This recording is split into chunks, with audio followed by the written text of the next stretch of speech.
frog dance.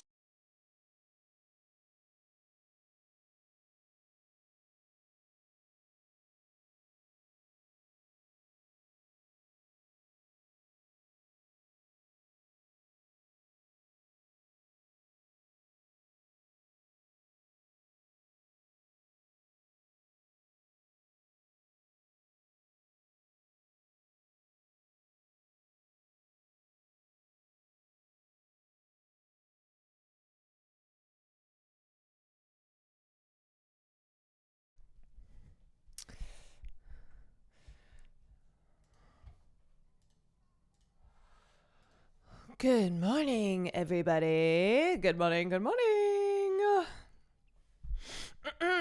How are we doing?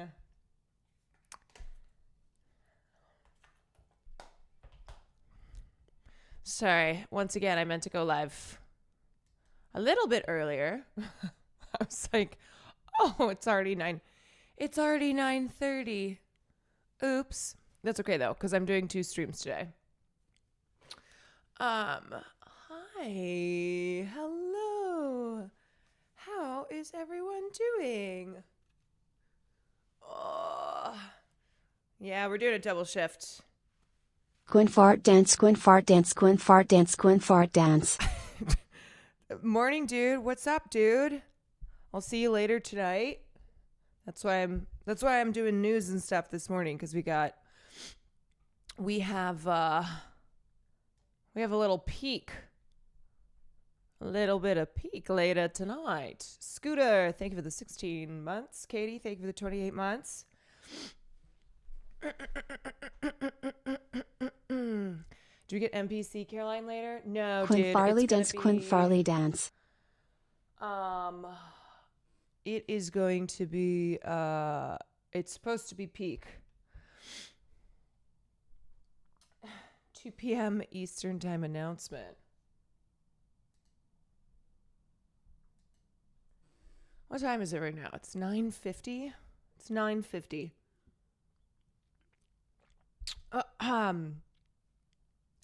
You guys, what's going on with Trump?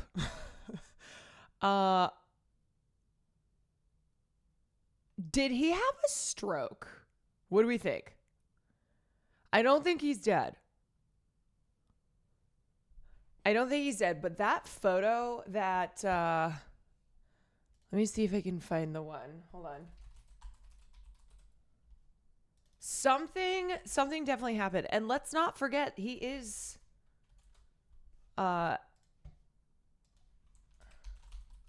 Trump is the oldest president to be elected. Or is that not true? No, it is true, right? Or he's the oldest president, because Biden is how old? Biden is 82. He was elected in 2020. He was what, 77? So Trump was, anyway, whatever. He's old as shit. He is old as shit. So it shouldn't even be surprising that he's like on death's door. You think he's going into the light? Yeah, he's going into the light, and then hopefully that light is the fiery pits of Inferno. Yeah, people try to be like, no, he got plastic surgery. I'm like, what, like the Kris Jenner facelift? What plastic surgery did Donald Trump get? Did he get a little buccal fat removal? Got BBL? Get a little rhino? Like, is he revealing the BBL today? Okay, I have to find the one photo that was making Donald Trump. You guys know what one I'm talking about, where he looks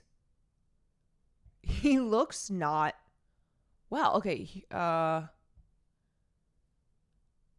know there's like some that have been edited up. I'm trying to find the one where he had his hat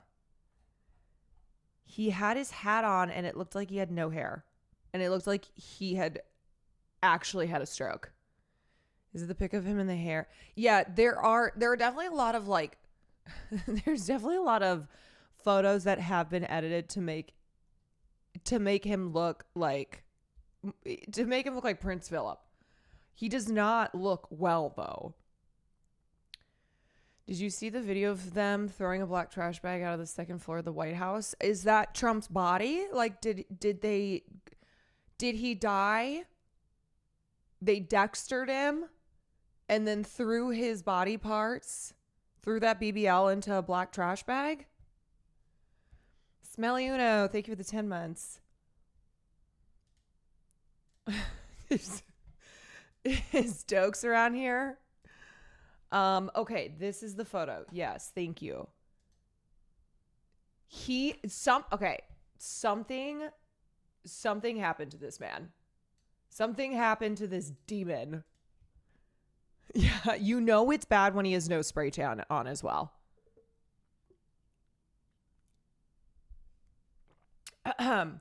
He doesn't appear to have hair. His face, he's got no spray tan, no makeup, no nothing. Enhanced version for reference. God. I mean, okay, I wish I could be like, yeah, he's definitely dead. He's not dead, but I do believe that something has happened. He's old and he's so unhealthy and he's evil. And so maybe the universe is telling us, hey, I know evil never dies. Evil never dies, but sometimes we fuck it up a little bit. Just a girl without makeup. Just to contrast, here's a photo of him also with a hat on. This is an older picture. So there's this one and then this. And it's funny because I've seen a lot of diehard MAGA accounts try to post old photos of him. There was the one of him and who was it? P. Diddy at the US Open from years ago. Decades ago. Like Ivanka Trump still alive. And they're still they're at the US Open together. It's like, I'm sorry. Ivanka Trump is dead. So clearly this is not a recent photo. Remember Donald Trump killed her or something, allegedly? Shawarma, thank you for the 24 months. You know what I think I want to get into? I think I want to get into I think we should just say whatever we want now too. You know, everybody else is. Or Ivana. Yeah, not Ivanka. That's the daughter. Shawarma, thank you for the 24 months. Damien, thank you for the 10 months. Goblin, thank you for the 20. Dragon Llama, thank you for the 25 months. Duke Rangerback, thank you for the 24 months. Ivana Trump. Yes. Totally. Yes, this is the image that I have seen MAGA people try to share where it's like, yeah, no, this is definitely recent. That's definitely what Donald Trump looks like. Yep. Oh, also P. Diddy. Kwan Hart. Yeah. P. Diddy, P. Diddy is released and is at the US Open.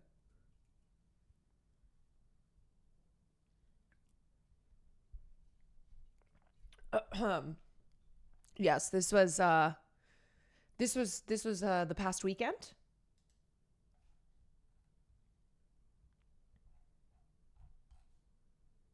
Surely.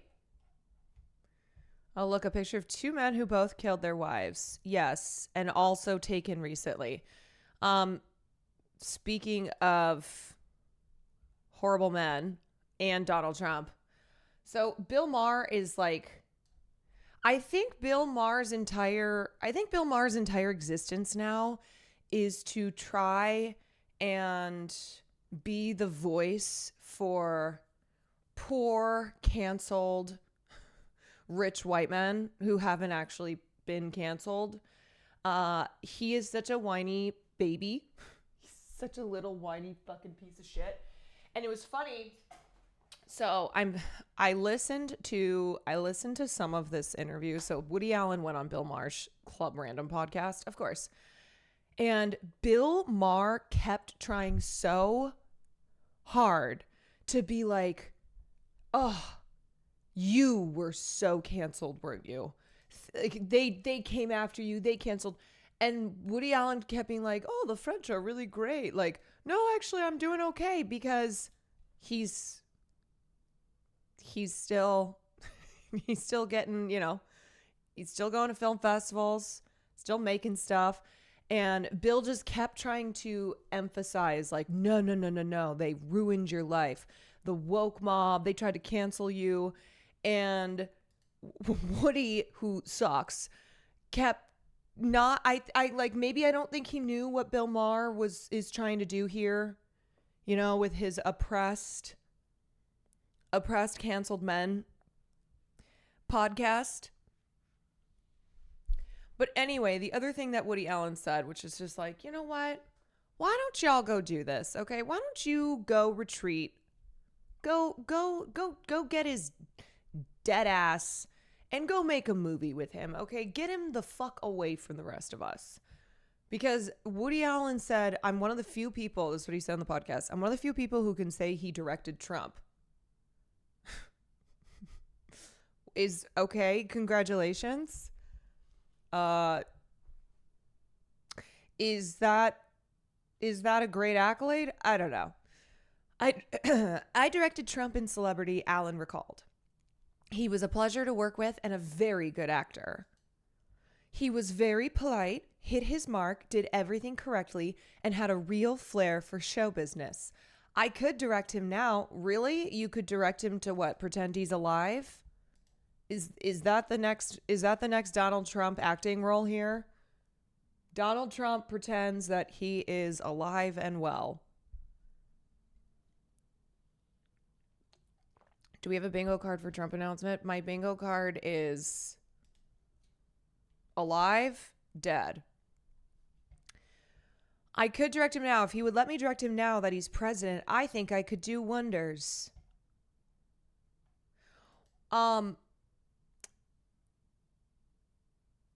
Where the fuck has what? I mean, okay. I guess I'm not surprised that Woody Allen maybe isn't clued in, up to date with everything that's going on. Like, I don't think Donald Trump is. I don't think this is a situation where he puts him in what, like an Annie Hall 2? Apparently, there are rumors going around saying Melania has been touring Walter Reed over the weekend. I know.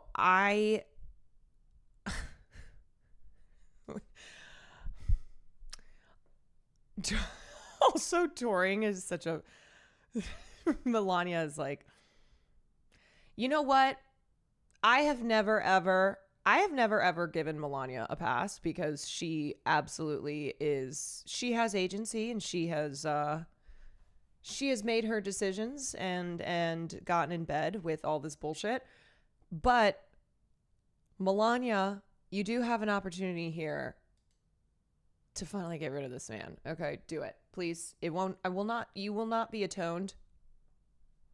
It will not make up, but you could do it. Trump briefly played himself in Allen's ensemble dramedy. During his scene, he is interviewed by a celebrity reporter about his latest real estate developments. I just have to say, too, like, I've seen Donald Trump in his few acting roles. I don't know where he's a very good actor is coming from. He always is just like, he's like, it's like cameos. And he's not really acting. Like in Home Alone 2, when Macaulay Culkin comes up and he asks their directions and Trump just points him. It's like, whoa, give him the Oscar.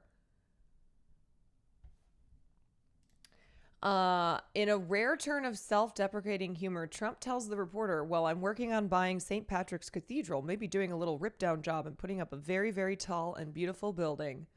Allen went on to say that he voted for Kamala Harris in the 2024 presidential election and disagrees with Trump on 99% of issues. But as an actor, he was very good and had a charismatic quality when stepping in front of the camera.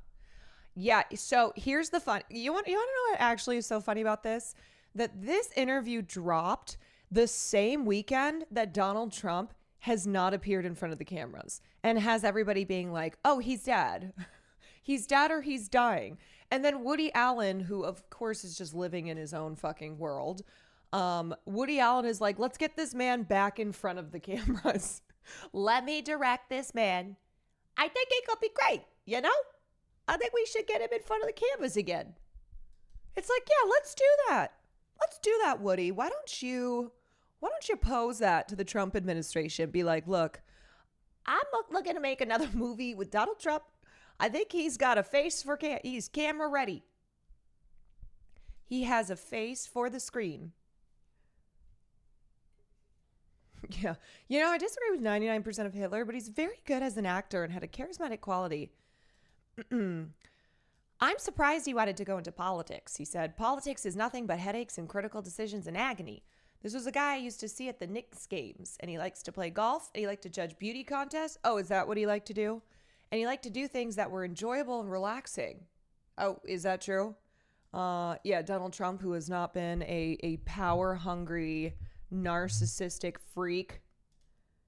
Why anyone would want to suddenly have to deal with the issue of politics is beyond me. Yeah, another person, it's like, how is he still alive? Is anybody going to die soon? Is anyone going to die soon who's not Graham Greene, who we'll talk about? But, you know, where are my Twilight stands?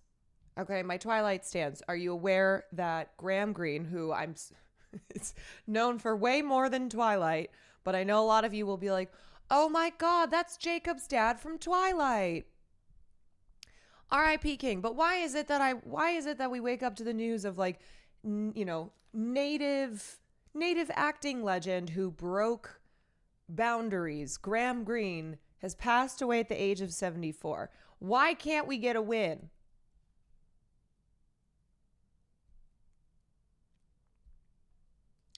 Did Bill Maher ask him at all about that one time where he married his daughter-in-law? Do you think Bill Maher cares about something like that? I think Bill Maher would do that as well. That seems like something he would do. Anyway, Allen said, I disagree with many, almost all, not all. Okay, I'm glad he clarifies, like almost all, but not all, of his politics, of his policies. I can only judge what I know from directing him in film. And he was pleasant to work with and very professional, very polite to everyone. Very, you know, as I say, I would like to direct him now as president and let me make the decisions, but that's not going to happen.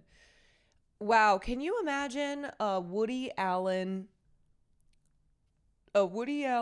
directed Donald Trump presidency? Like, kill me now. Anamendu, thank you for the 12 months. Anti-corporatist, thank you for the 3 months. I'm sure not the first to make the Quaniversary joke.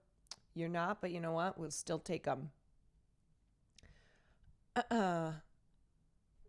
Yeah, one notable point. You know what? I'm so curious. What is the disagreement that Woody Allen has with Donald Trump? He probably thinks he's great that Trump, you know, has wanted to fuck his daughter. That Donald Trump is clearly has some sexual obsession with his daughter. I'm sure that's not something that Woody Allen disagrees with. Horrible man having horrible take on another horrible man. I know, I don't want to spend too long on it. I just had to be like, I just had to be like, you know, this is hilarious for a couple reasons. One, that Bill Maher kept trying to get him to be like, yeah, I'm so canceled. Yeah, we are the most oppressed group of people. Rich, horrible white men. We are so oppressed. And Woody Allen, like, I don't think he was picking up on what Mar was so clearly putting down. But also that in this moment where Trump is, where Melania, she's touring hospices. We don't know. He's not looking well. He's not doing well. That Woody Allen is like, let's get this man in front of the cameras again. You know what? He was a good actor. I want to direct him again. If I'm denied a visa to France after France took Woody Allen, I'm going to be mad.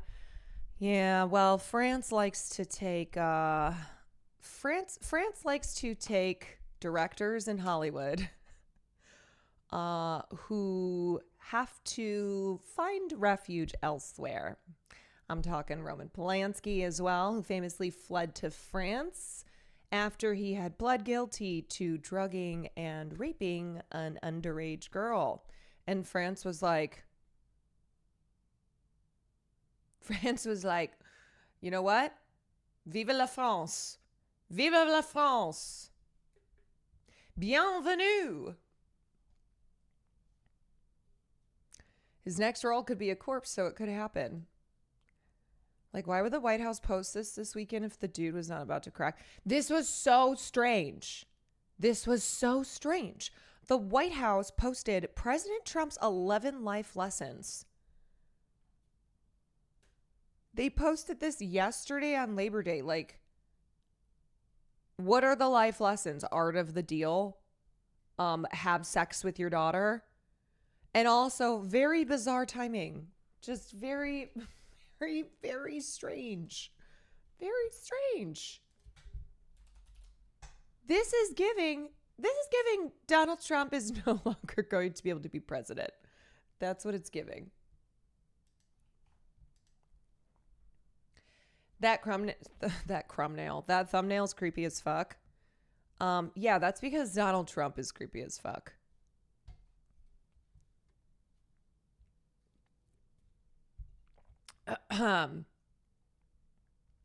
Israel too, not necessarily directors though. Oh no, Israel, like, famously a harbor for pedophiles and sex offenders. If you are a pedophile, you know where to go.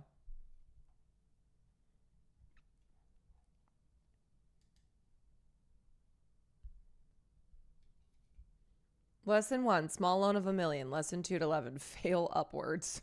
Yeah. Okay, speaking of okay, let's look at the news here. We've got Belgium. Okay, Belgium.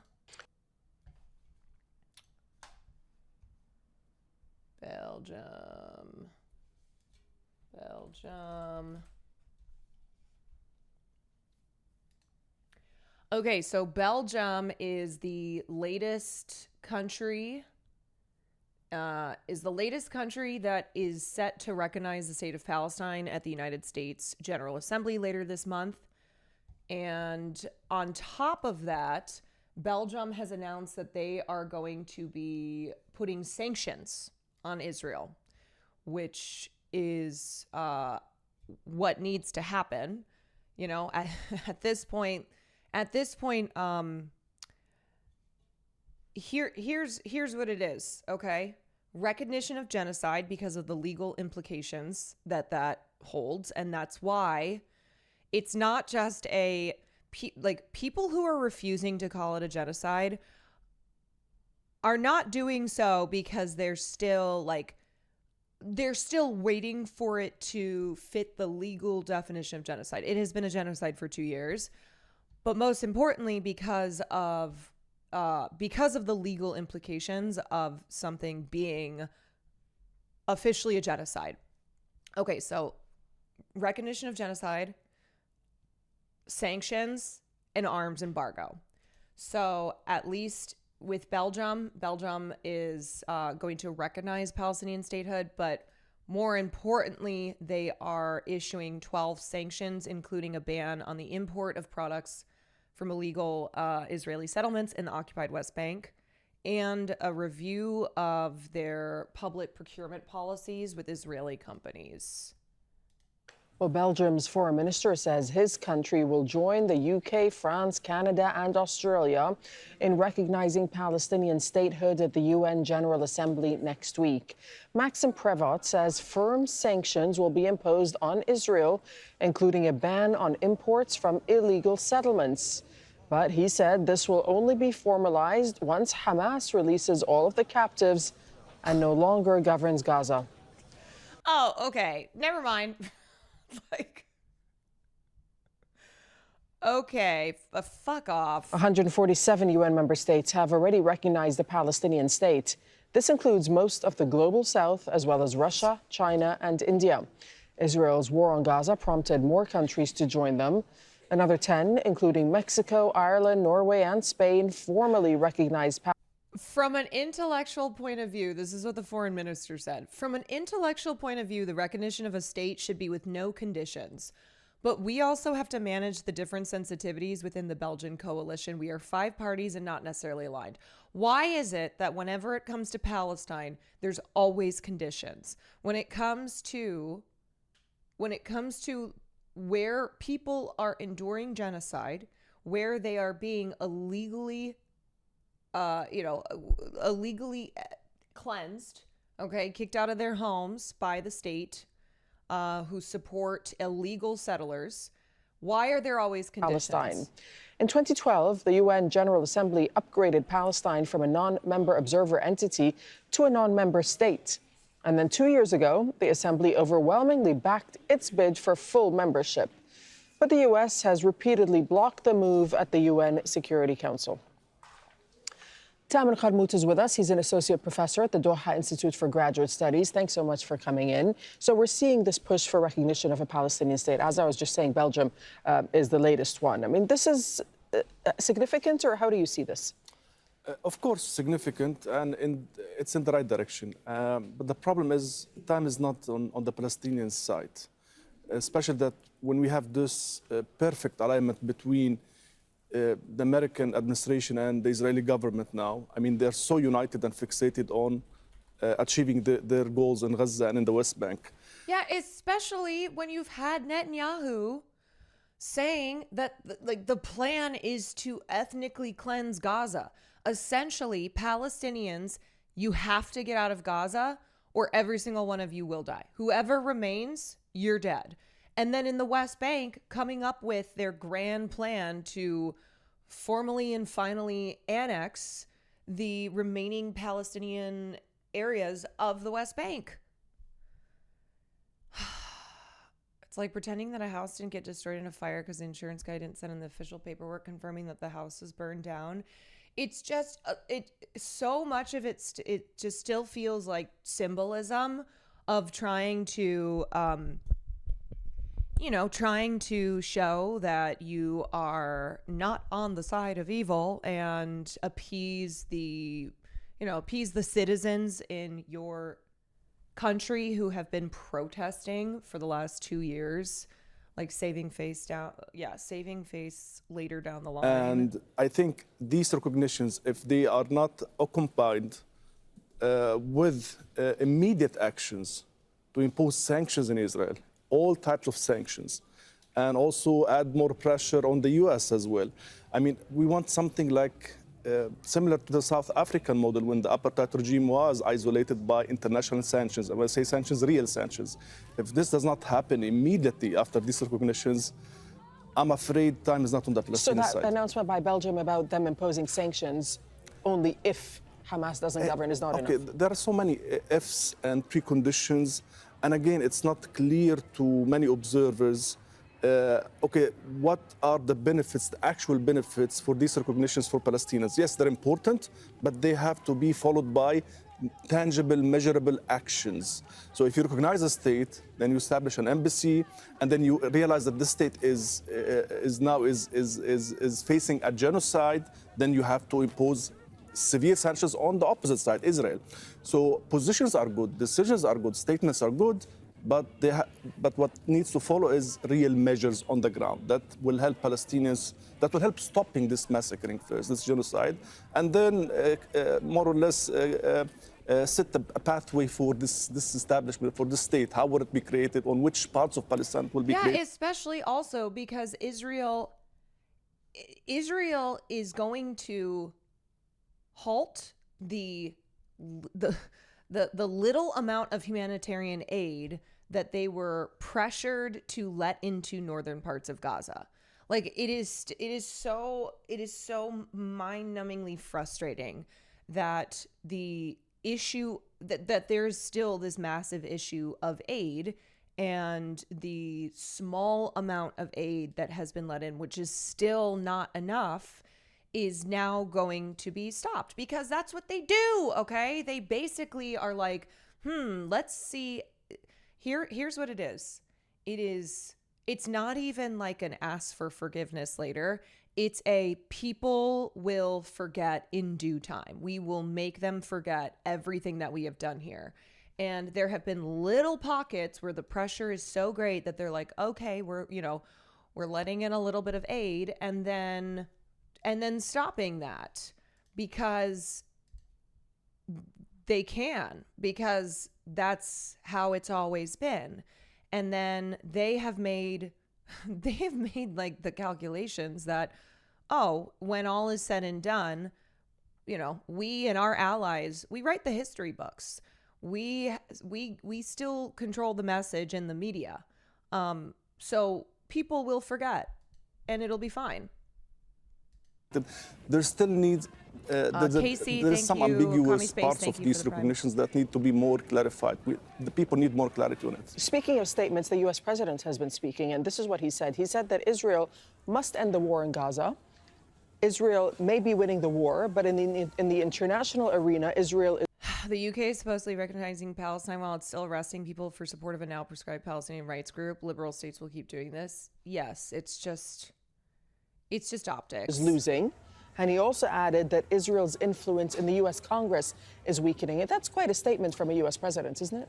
Yes, and it's very important. And it hints. It hints of these important changes inside the U.S. if it comes to the public, to some congressmen, But again, that's Trump. Trump has been saying these things so many times, and similar things, similar matters even on Ukraine. But eventually, he's keeping Israel's lifeline, when it comes to military support, economic support. So the U.S. also has to more or less embrace Israel in a good way to stop it from this genocide. It needs to save Israel from the destiny it has put itself in. But we don't see this happening. So this is why when I say recognitions are important, public opinions are important. But again, Gaza, Israel now has started staging the next phase of the war on Gaza. If Gaza is fully destroyed, then there's nothing left practically from the Gaza Strip. What do you think Israel is trying to achieve right now in Gaza? Because we know that it's trying to get into Gaza City, trying to seize it. But it's one thing to seize Gaza City. It's another thing to hold on to it, right? What's it trying to achieve? Darine, we have the Rafah model in front of our eyes. Rafah, this is the third largest city. It wants the land. That's what it's always been about. It's about the territory. It's about the, maintaining the power in that entire region. That's what it's been from the beginning. October 7th and the last 2 years, the plan has been to ethnically cleanse all Palestinians from the territory. The Gaza Strip, it disappeared. It does not exist now. So Rafah, the city of Rafah, does not exist now. It's an empty piece of land that Israel controls, that has its troops on it. If that's the scenario waiting for Gaza, then it's horrifying. Because Gaza is it. And one way we know this too is because of what they do in the West Bank. They've been ethnically cleansing the West Bank. Ben Gvir's been arming settlers who go in and murder and burn and commit all sorts of crimes with impunity. Like, it's no question too about the legality. Like these settlements in the West Bank are just point blank illegal. But the fact that, you know, you have Gaza and you have the West Bank, the plan is the same regardless, and it is to remove Palestinians from those areas. It's literally the largest city in the Strip. It hosts more than 1 million people. If Gaza's destiny becomes like Rafah's destiny, then there is nothing left of Gaza. What's left is a small concentration camp for these 2 million Gazans awaiting for the next step by Israel, whether it's expelling them or I don't know. I mean, the Israelis have to answer for this. But so far as we talk, Israel has started bombarding Gaza as well. They are demolishing entire neighborhoods as we talk, and their plan is moving. And yes, we hear statements from Trump, but again, statements, yes. So these recognitions, again, very important, but has to be followed by immediate measures so Israel feels the pain and isolation and pays for its crimes in the occupied territories. Okay, Tamar.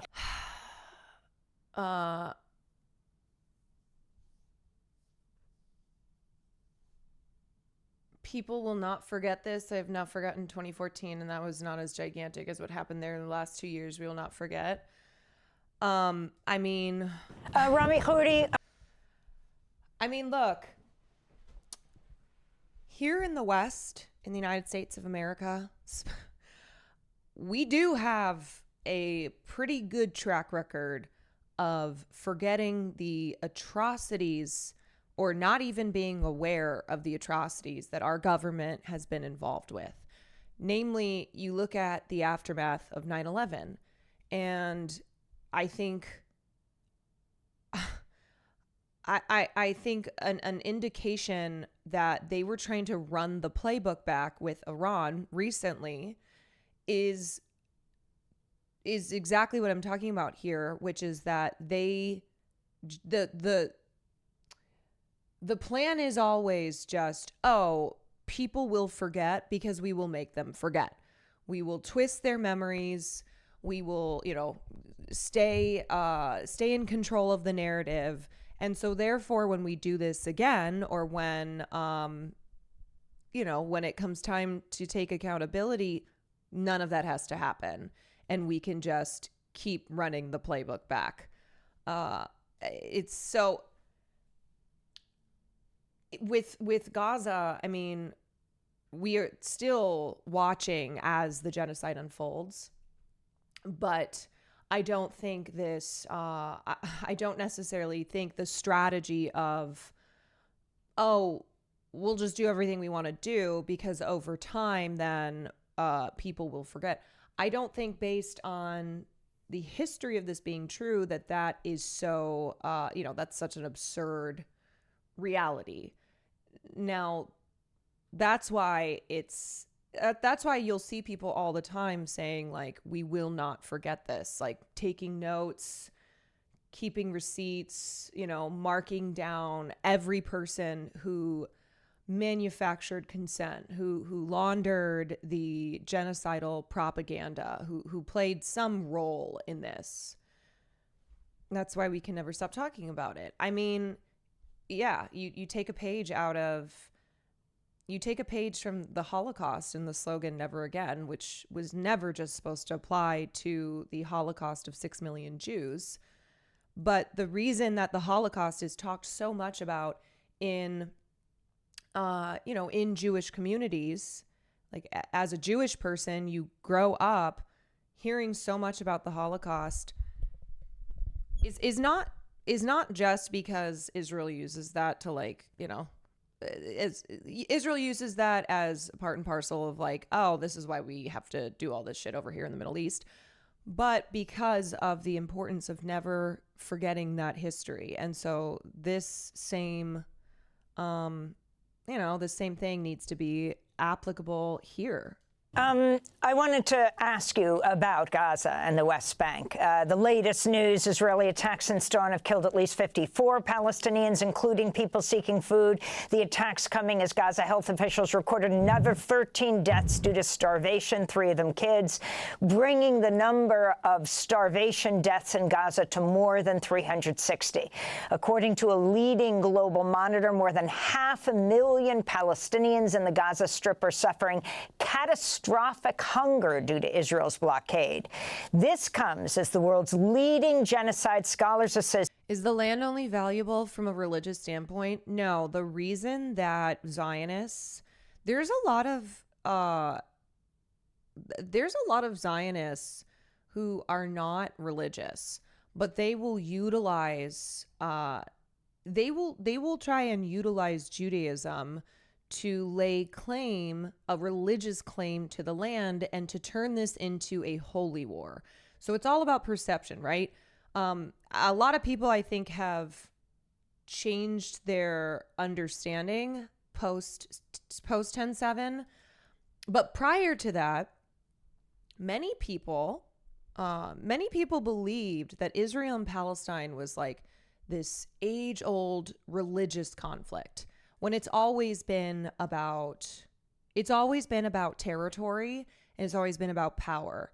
So the religious the religious backdrop, we have ties to this land, and look, here's the proof,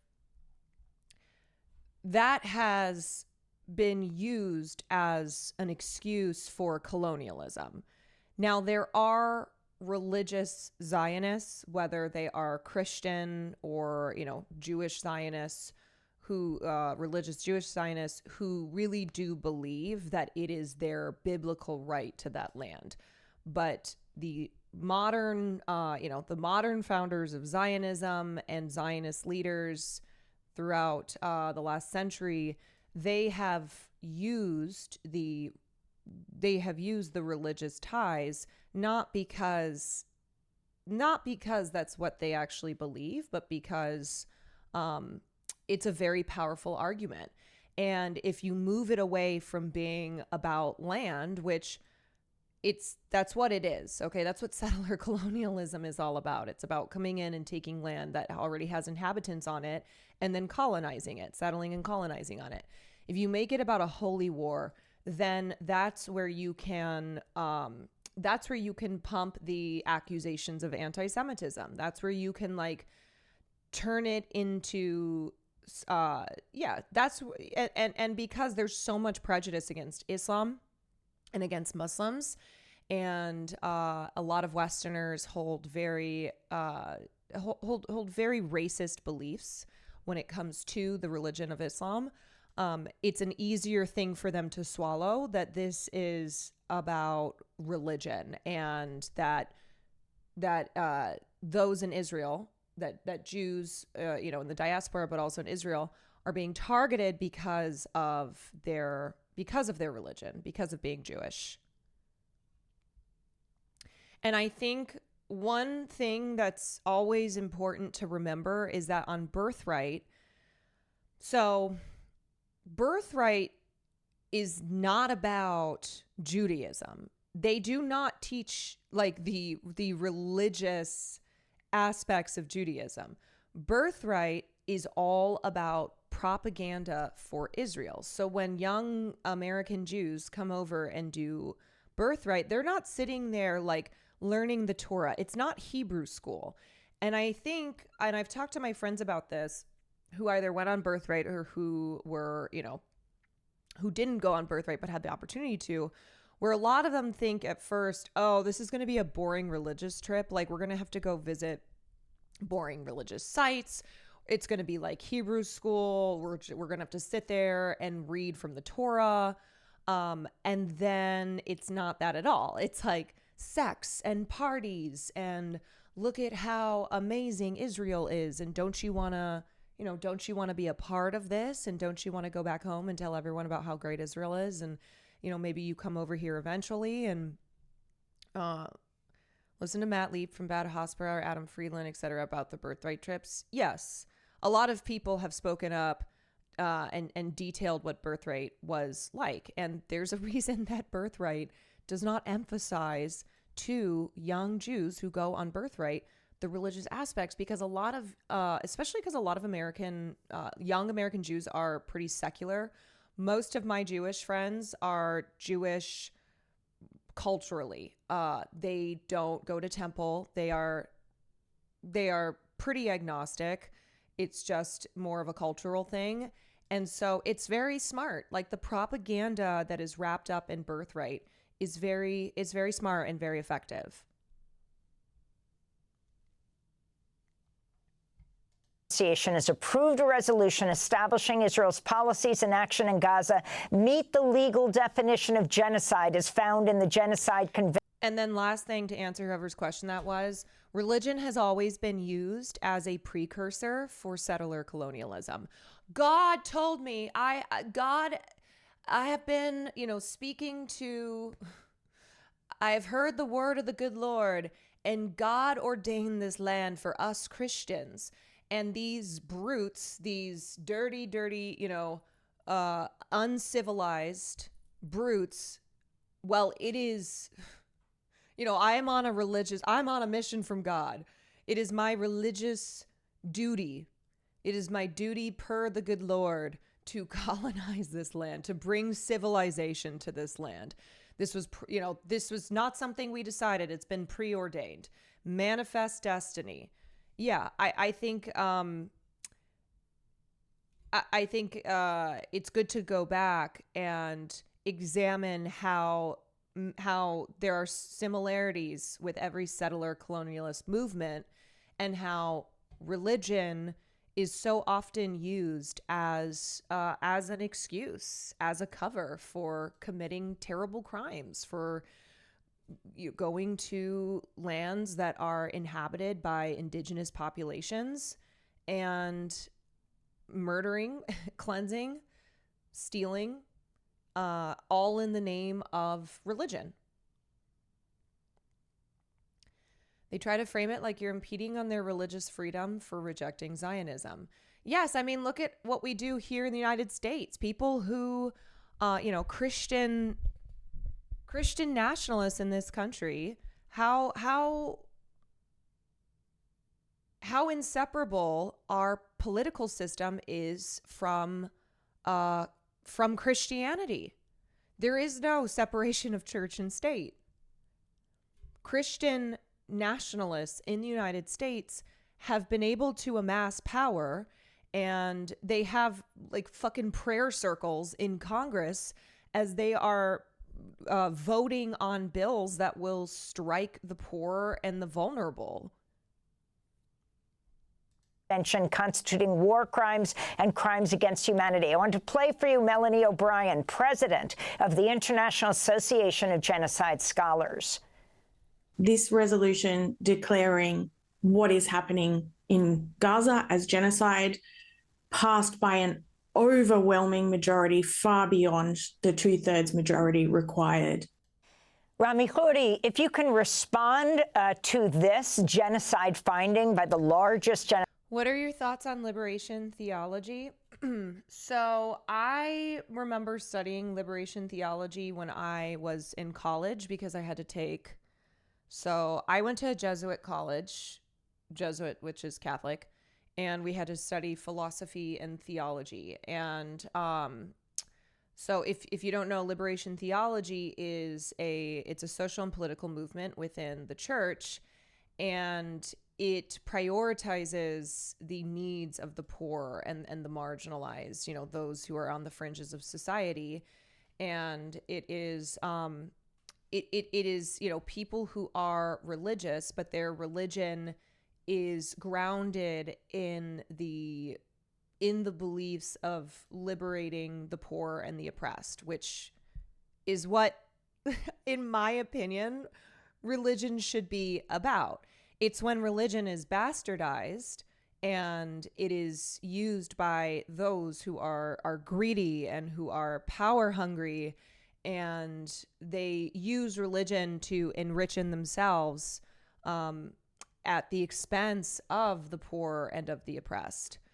It was popularized in Latin American Catholic society. Yes, which is why, I am agnostic, but I don't have an issue with people who are religious so long as their religion is dictating that they care for, they care for the most vulnerable in this world, that they, fight to dismantle oppression and that religion, especially the institution of religion, is not used as a tool of oppression.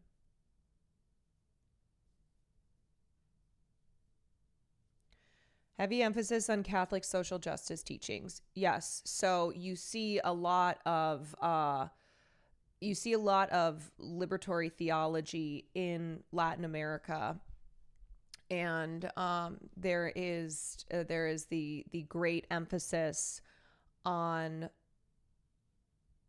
God and on Jesus, the teachings of Jesus being, to care for the poor. And it's not about, like, you compare that to, say, a mega church in Houston, right? Joel Osteen and these multi-gajillionaire mega church pastors, that is like the epitome of what liberation theologists view as a total affront to, to Christ.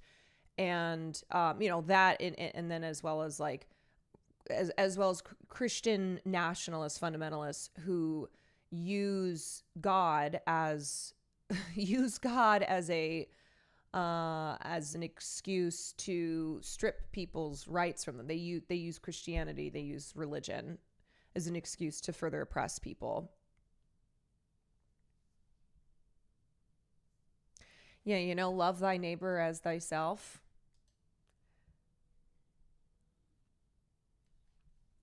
Aside Scholars Association. I think at one point in South Korea, there was a small minority of Christians who fought against fascist Japan. They were pretty base at the time, but Christianity and modern SK is unfortunately reactionary. I mean, there have just been reactionary waves like across the globe. Was it in South Korea where they just had young South Koreans marching through the streets opposing immigration? Like the anti-immigrant,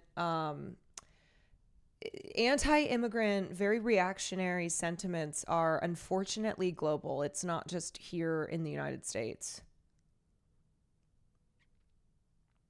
Association and the conditions in Gaza, and now what I think it's been established, something like 42,000 Palestinians in the West Bank have been displaced, and the killings by Israeli settlers of Palestinians continues.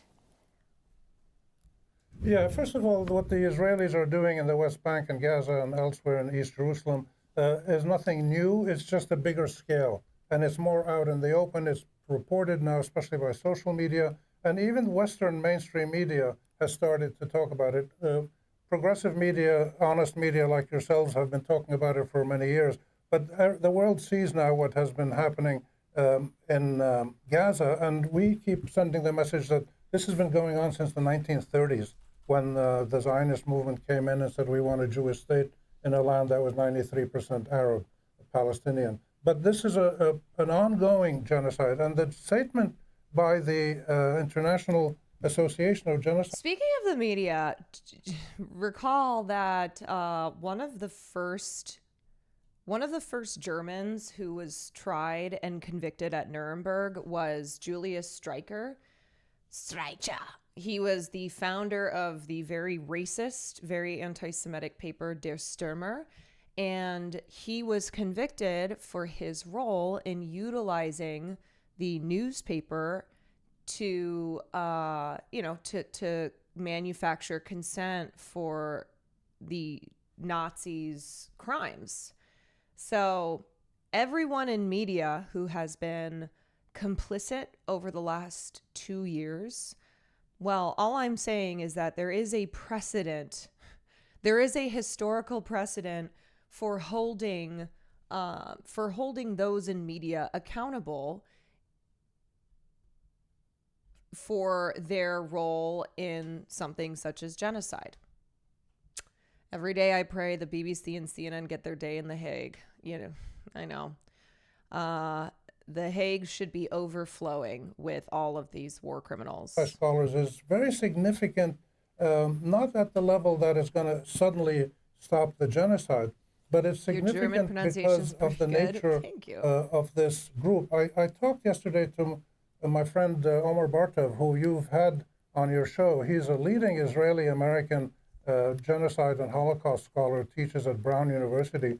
And I asked him, why is this important? And he said it's important because the nature of this group, this association is a relatively conservative group. There's another more leftist, progressive, dynamic association, but these guys are pretty low key. They're careful about what they do, and the fact that they came out with such a big majority, I think. Yeah, of course, Israel has already been like the genocide. The Genocide Scholars Association is Hamas, of course. Sweet Hyacinths, thank you for the 2 months. 85% of them voted that Israel is carrying out a genocide. That's significant because it makes it pretty obvious to the whole world, if anybody needed more proof, that even conservative scholars, independent, serious students of this gruesome process of genocide and Holocaust and mass atrocities, they are coming right out and saying this is a genocide. The big question is what will happen next. We have Will 10 this seconds. Spur will any of the major Western powers take action? Will the signatories of the Genocide Convention do what they're supposed to do, which is stop the genocide by any means possible? Thanks for watching, Yeah, I mean, how much more proof is needed? You have the major human rights organizations. You have plenty of scholars, which include Israeli scholars. You have the International Association of Genocide Scholars. You have the ICJ. I mean, it's...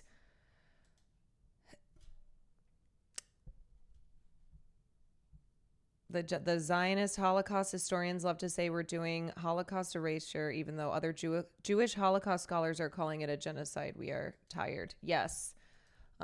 Because again, something being a genocide being a genocide carries legal implications.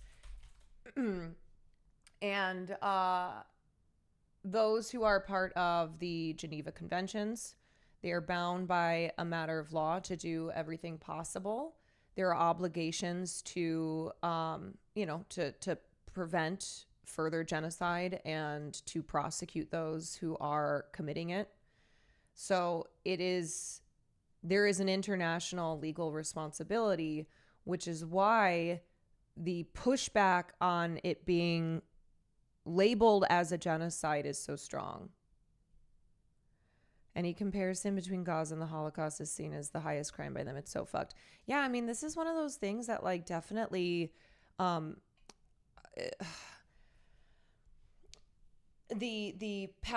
genocide of Palestinians is one that will be top of scholars,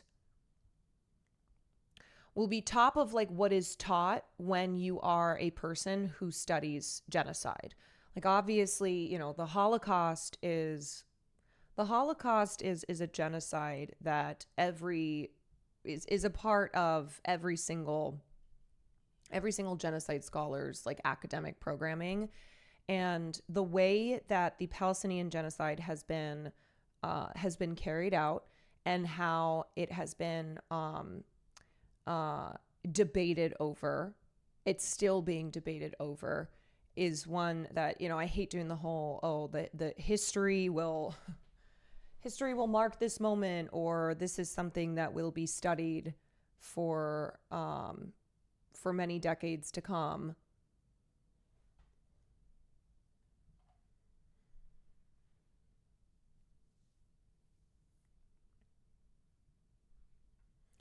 My country is still pro-Israel. Fuck, the cabinet fell for the second time before re-elections. Hashtag the Netherlands.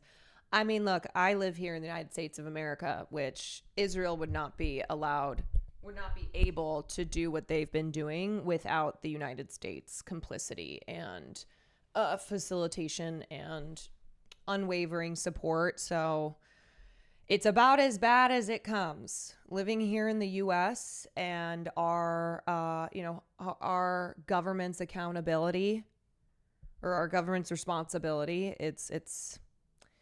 you cannot, if you live somewhere else, you cannot bear more responsibility than the United States does.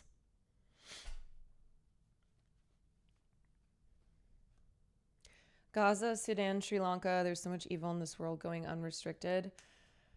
Yeah, I know.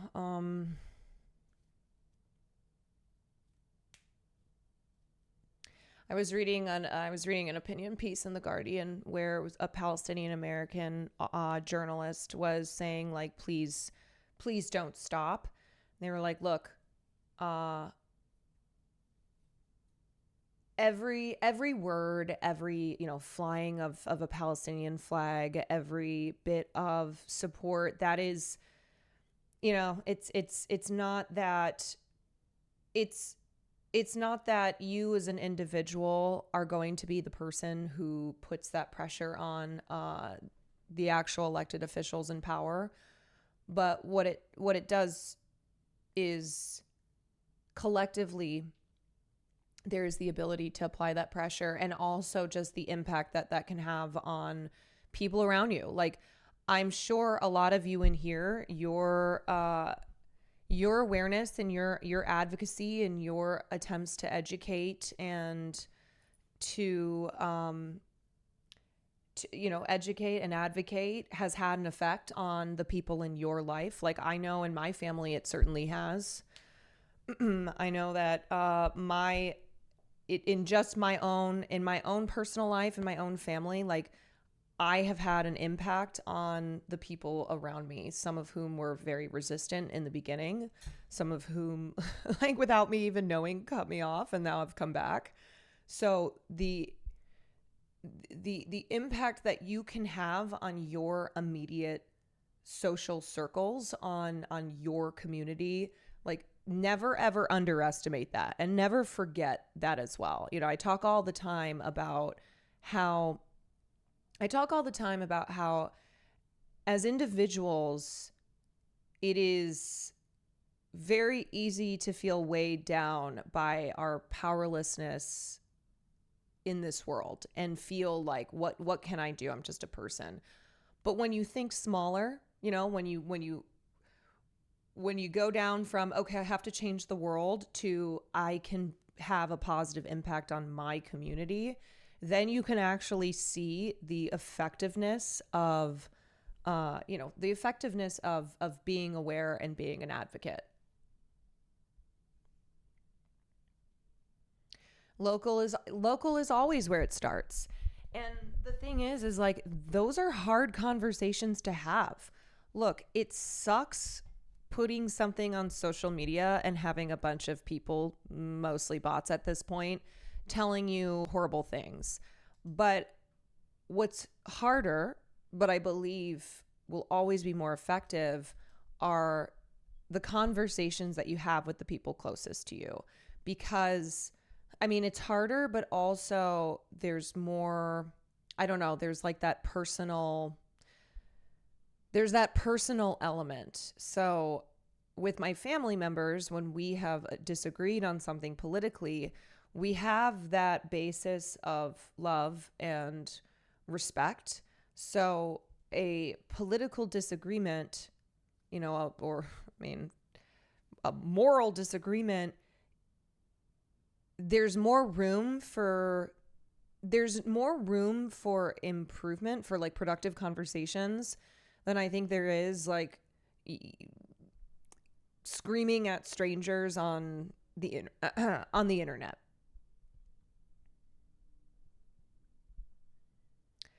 I used to get embarrassed for talking pro-Palestine because I didn't want to get political, but then I realized my feelings weigh little on the scale of genocide and ethnic erasure. And Jake, I think one good way to reframe it too, and for anybody else, is it's political because of how wrapped up it is in our politics. So unfortunately, because our laws, our political systems are rooted in support of a settler colonialist state, it is a political issue. But at its heart, it is a humanitarian one. It is an issue of morality. Do you believe that people have the rights to safety and dignity and freedom? Absolutely.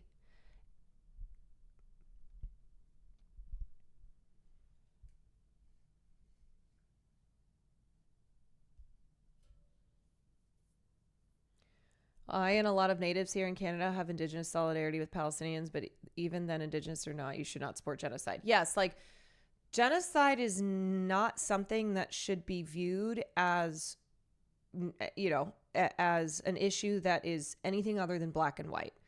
It should not be my politics, according to my political beliefs, it being this political issue versus like, you are either against genocide or you are pro-genocide.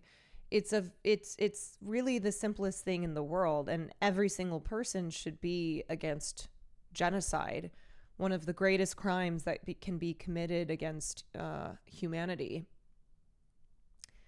Human lives are not debatable. Right, like from a moral and ethical standpoint, the issue of Palestine is very simple.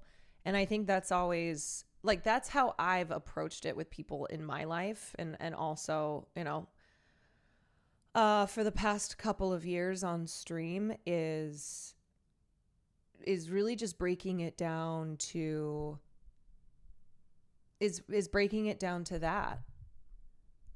Like what are you a morally consistent person? Do your morals regarding the protection of human lives, the applying equal rights to all who inhabit this world, does that stop at Palestine? There is no both sides to genocide, right? No matter what excuse the pro-genociders want to give or how hard their feelings are hurt. And they will try and bullshit till they are blue in the face, because it is to their advantage and it is part of the strategy, the political strategy here, to obfuscate what's really at the core, to confuse, to chill speech, to scare people. And it's, that's what they need to do. So they need to both sides this. They need to complicate it. Cue the Michael Brooks, it's not complicated. Exactly. I mean, Michael Brooks was, he was correct then, and he, I'm sure, would be saying the exact same things today, and he would be correct today. Since experiencing your streams, you've really softened my approach of having these difficult conversations with people. You teach with empathy and patience. So thank you. Oh, that warms my heart. That warms my heart. But I understand, I understand that these can be difficult conversations to have. And I think it's easy to feel overwhelmed, especially because it is such an emotional thing. And it's so hard when you're faced with someone who you're like trying to appeal to their humanity, to our shared humanity. And it's why I really think you just have to pare it down. You just have to strip all of this propaganda away. How they have tried to take a very simple moral issue and complicate it. You have to strip those complications away and have like a human to human conversation. And look, we saw Adam Friedland attempt to have that with Richie Torres, and Richie Torres, who was like Mr. number one, sold my soul to the devil. But that's what he was trying to do. Like, that's what that conversation was. And it's the conversations that I think a lot of people have been having with their friends and family, people who are in their community.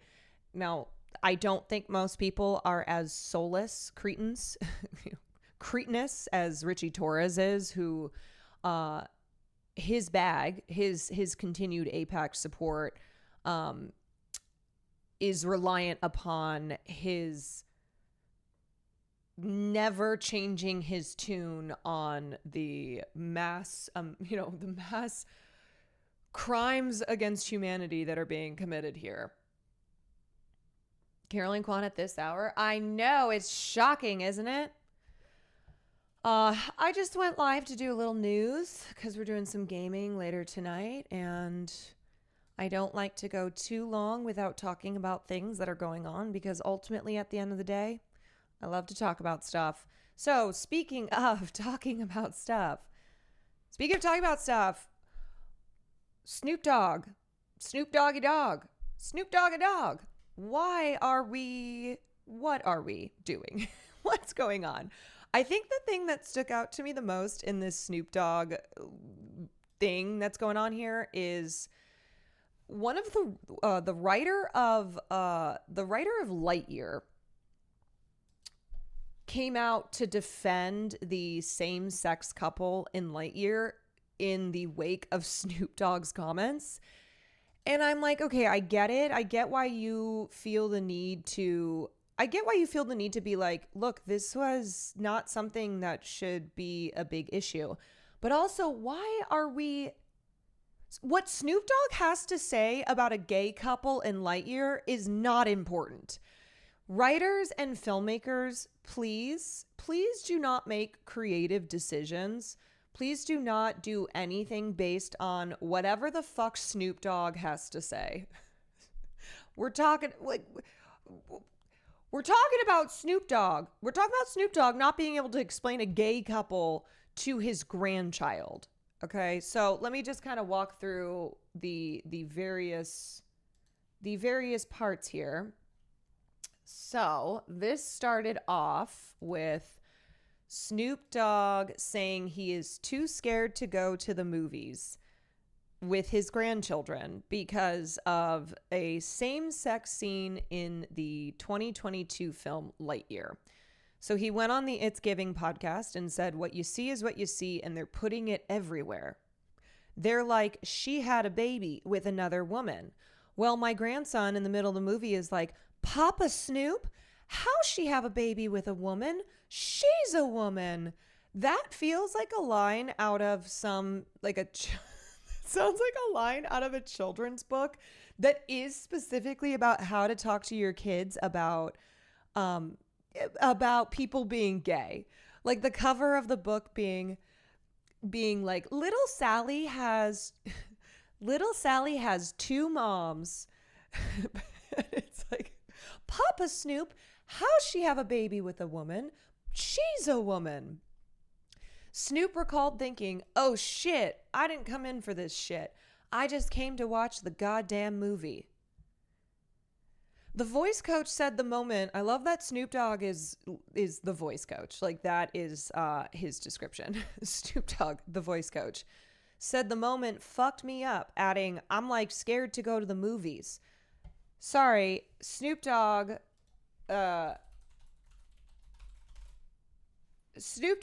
who was charged with first-degree murder back in the 90s and has other crimes that he's been involved in, charges, etc. He's scared to go to the movies. Snoop Dogg, yeah, the dude who has rapped about things that I'm sure people's parents have been like, oh, this is morally heinous. Can't listen to Snoop Dogg because can't listen to rap and hip hop. It'll rot your brain. This is the same guy who's like, yeah, I can't go to the movies because I'm scared that there's gay people. Y'all throwing me in the middle of shit that I don't have an answer for. It threw me for a loop. I'm like, what part of the movie was this? These are kids. We have to show that at that age. They're going to ask questions. I don't have the answer. Do you know what kids also ask questions about? They ask questions about how babies are made. You know how straight people have babies? And kids will be like, where do babies come from? And then some fuck-ass stories about like storks and stuff have been fabricated to try and explain to children where babies come from. This is not something that like kids just ask because a couple is gay on the, in a movie that they're watching. Kids ask questions about everything. What kills me is that you have to have that same convo about straight people making babies. Yes, that's what I'm saying.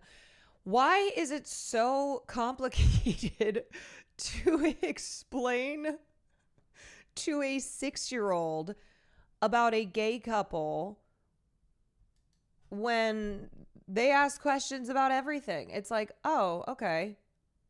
Yeah, you either ignore kids' questions or make some shit up for them every single day.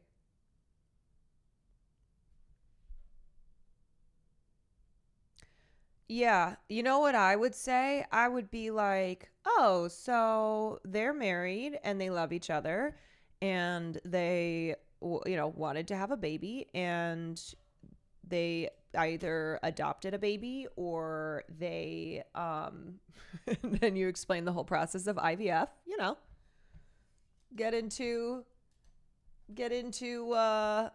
or you know what? Fuck it. You just be like, okay, so there's this thing called a stork. And this is where all babies come from, whether a couple is straight, whether a couple is, whether there's two mommies or there's a mommy and a daddy.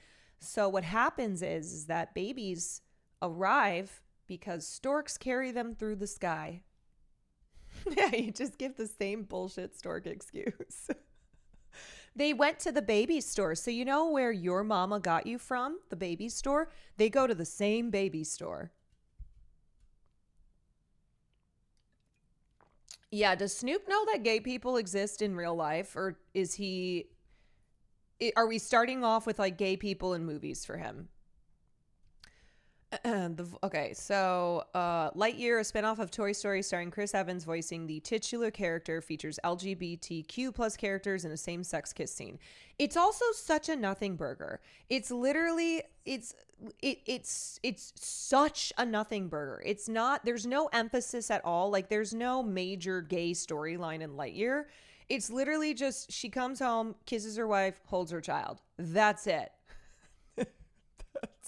That is it. Do you remember when it was first like leaked or announced, or just somehow the public got a hold of the fact that there was a lesbian couple in Lightyear, and the same obnoxious anti-woke idiots online were screaming about this, but then it was fine. Like it's so nothing. It's so nothing. Right? And I think it's actually good because it normalizes it as like, oh yeah, there's plenty of people's parents are gay. Like it's not, it wasn't something that I had to focus on the fact that they are gay. It was just like oh yeah, here's her wife and this is their little family. And yeah, kids don't care. Like that little Snoop Dogg grandchild was asking in the same way that kids ask about every fucking thing in this world. It's like the gay kiss in Star Wars 2. It was so nothing and people threw a fit about it. I know. Okay, so Snoop Dogg says this for also no reason. It's like, bro, nobody was asking you for your thoughts on the gay couple in Lightyear. Okay, and then Lightyear screenwriter Lauren Gunderson says she does not regret writing the scene after Snoop Dogg's response. I just cannot believe that there even needs to be a defense of this gay couple in Lightyear because Snoop Dogg had something to say about it. Lauren Gunderson responded to a commenter's reply about Snoop's recent derogatory remarks, and she wrote, "He sucks." The writer also said she was bummed to hear Snoop's opinion in a separate post. Snoop was great during the Olympics. Hopefully he joins the side of love. Representatives for Mr. Dogg did not immediately respond to Entertainment Weekly's request for comment. I created the Lightyear Lesbians, Gunderson wrote. In 2018, I was a writer at Pixar, such a cool place, grateful to work there, learned a ton from kind and impressive creatives. As we wrote early versions of what became Lightyear, a key character needed a partner, and it was so natural to write she instead of he. As small as that detail is in the film, I knew the representational effect it could have. Small line, big deal. I was elated that they kept it. I'm proud of it to infinity. Gunderson clarified she had very little to do with the film's final script and noted that she was one of several writers who contributed to the project. Despite her limited involvement in the final product, Gunderson reiterated she felt honored to be able to contribute a key piece of representation to the film. I was proud to see a happy queer couple, even for a few seconds, on screen. I know they got a lot of shit for this inclusion, but stuff like this matters because beautiful love like this exists. It's not fiction. What is fiction is Zerg and lightspeed space travel and murderous aliens and a talking robot cat. Gunderson also criticized claims that she injected sexual ideas into the film.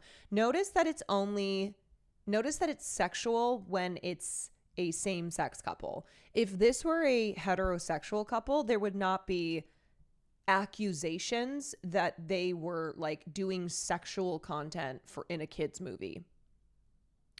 What sex? It was a happy marriage that was depicted. You are the one making it about sex. Snoop's got songs referencing women kissing, which is extra wild. Like, it's not suppressing that he has a double standard. No, because what it is, it's like, okay, if two hot girls make out, then like, oh yeah, that's sexy. That's what it's all about. But they're not lesbians, okay? Lesbians are a whole other thing. That's just two hot straight girls making out. He was on the L word. You know what the other thing is too, is that Snoop Dogg is old. Snoop Dogg is a fucking boomer, okay? His ass is boomer. And I don't care who you are. This happens all the time, is that you have people get older and they just become boomers. As a queer person, I would have loved to see this when I was younger. Yeah, just like such a casual, normal, small moment in a major, in a major film where it's like, oh, this is normal, right? This is a mommy and their child, and they're a happy, loving family, just like other happy, loving families. Okay, so then Snoop Dogg, there was this fake apology. Hold on, let me see if I can find it. Okay, Snoop Dogg said he's scared to go to the movies. Writer responds, and then this is something that I have noticed happening more lately. Easy Eskimo says, thank you for the 20 months. Has anybody else noticed this? I saw this happen too with that CEO, that Polish CEO who took the hat from the little kid. I don't know if you guys saw that. A tennis player at the US Open was giving his hat to this kid who he had like signed an autograph for, and then the fucking CEO who just ripped it straight from him.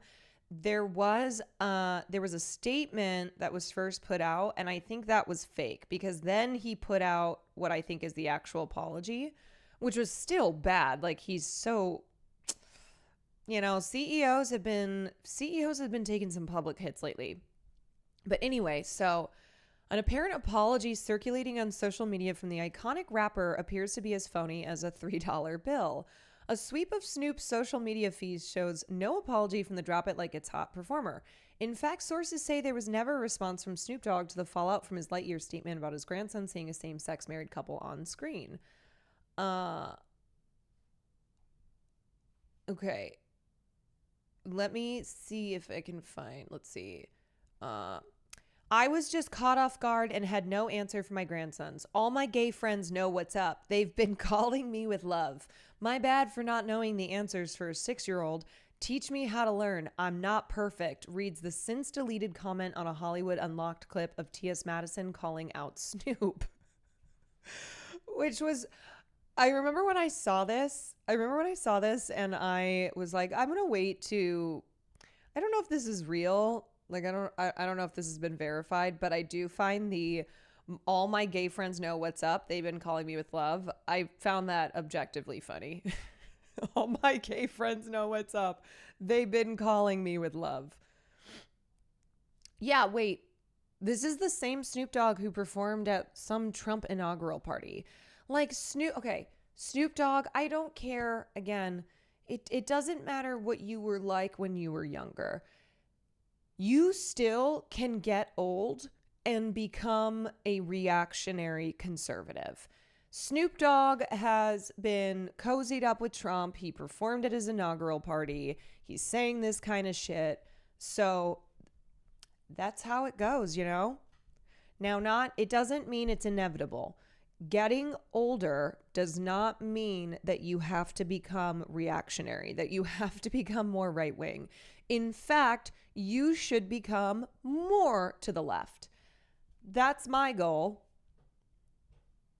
Susan Sarandon's still cool. Yeah, like there are old people, old people who are out at these protests, who are still doing advocacy, who are even more left than they were when they were younger and are, marching alongside young people. So this is not something that is inevitable with age. I'm actually more progressive the older I get, largely in reaction to the BS going on right now. And I think, you get older and you realize like so much has not changed. And we still have the same fucking problems.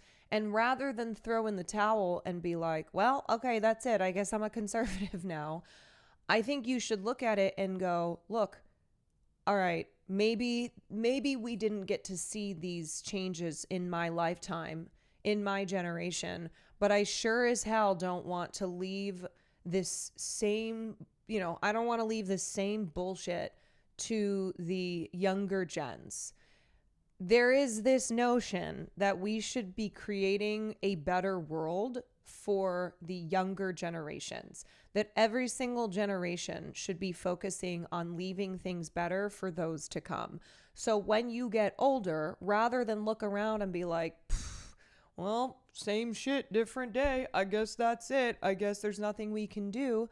In fact, you should look at that and go, God damn it, I am planting seeds whose trees I shall not sit in the shade of. But generations to come, that is what should happen for them.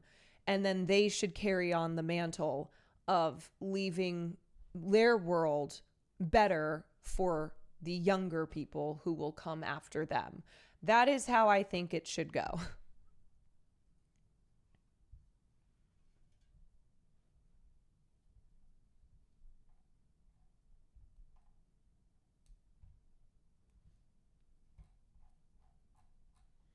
I burn my life for a sunrise I'll never see. Yeah. I don't know. I think people get really surprised when they see, first of all, I don't think Snoop Dogg was never some like great progressive voice. I think it's just, he's old now and he's reactionary. Like he's acting conservative out here, and maybe that's surprising to people. He did drugs, that's it. Yeah, maybe it was like progressive on like legalizing drugs. But otherwise, I really think it's just more of a like what is Snoop Dogg even doing anymore? Snoop Dogg is doing Trump concerts and talking about how he's scared about a gay couple in a Lightyear movie. Like, I think it's more so Snoop Dogg used to be cooler. I think maybe that's kind of the sentiment. People look at Snoop Dogg and they're like, wait, Snoop Dogg used to be way cooler. It's like, yeah, because that happens that's like most celebrities in Hollywood who now they're old and reactionary and complaining about, woke culture. It's like, yeah, when they were younger, they didn't used to be as obnoxious. Being cool used to mean being chill. No, not so much. Yeah. Didn't Dionne Warwick have to yell at him about misogyny in his music in the 90s? Probably. Yeah, I don't think Snoop was ever, explicitly leftist in that regard. I think he just used to not be a guy who was saying things like, this lesbians in Lightyear. I'm scared. I'm not ready for that. What am I supposed to do? Snoop is part of the bourgeoisie now, kind of like 50 Cent. Yeah. He's He's a rich old guy. Even Marlon Wayans called him out on it recently. Oh, I did see that. Yeah, will you link me what Marlon Wayans said? Marlon Wayans has been great because Marlon Wayans has a trans child, and Marlon Wayans has been going toe to toe against transphobes. And not just defending his child specifically, because sometimes people will do that where they're like, okay, yeah, well, you know, transphobia is evil and demented, but I love my child still. Or like, I'm not cool with gay shit, but I still love my child because that's my child. Like, he's actually been a really good voice in you know, in Hollywood and in his world that he inhabits, advocating for trans people and pushing back on transphobes and homophobes.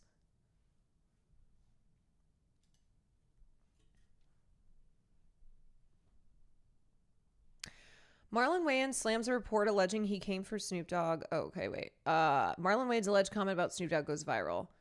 I'm tired of defending this N-word, the quote read. I defended him on his criminal shit, the Gayle King situation, and I took heat for defending him online when he performed it for Donald Trump, but this crosses the line. Sooner or later, you just realize someone has issues. There ain't no Hollywood agenda to turn kids gay. That's the dumbest shit I've ever heard. He then allegedly said Disney characters do a lot of bad things, including steal, cheat, kill. I watched Snow White as a kid. I ain't give a bitch a poison apple yet. But as soon as a gay character pop up, it's an agenda. The agenda is to make your kids empathetic, not gay.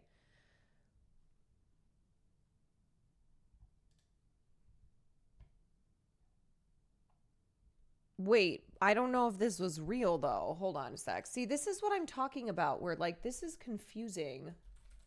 Marlon, wait. Marlon...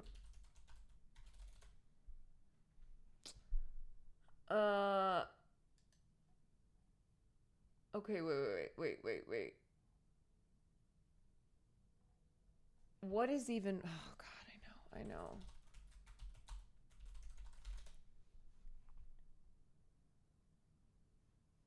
See, but then from today, Marlon Wayans reps confirm Star's viral response to Snoop Dogg's LGBTQ plus remarks is fake. Bro, what is even real? Pink News contacted a representative for Marlon Wayans regarding the viral Twitter screenshots, which appeared to show him responding to Snoop Dogg's Lightyear comments. The representative denied their authenticity. Oh, God. This is, honestly, it's not just in politics. It's even in covering pop culture news that you have to, I don't know, you just have to, like, you almost have to wait 24 hours after comments are made, after something is, like, making the rounds, for it to be verified to be true or that it's not true. I don't know, according to his representatives have said that those screenshots are not real. I don't know. It's such a fucking headache. But this is exactly what I have talked about, where there is this thing now where there's a story, and whoever is involved in the story comments, you know, a statement will start making the rounds. The same thing happened with the astronomer CEO story. Do you remember the astronomer CEO? Of course, everybody remembers that. But after that, a statement from the CEO made, like, it went viral on Twitter because everyone was obsessing over the details. And then it turned out that that was not real. And then, like, the real statement ended up coming out. So, oh God, what does this say about where we're at? I don't remember it being this bad. I don't remember the having to having to sort through what is real and what is not real. I don't remember it being this obnoxious and this like constant, where it's not even fake things. It's not even fake things that seem really fake. It's people will circulate stuff that kind of, on initial read seems legit. Like, it's not even just an obvious shit post.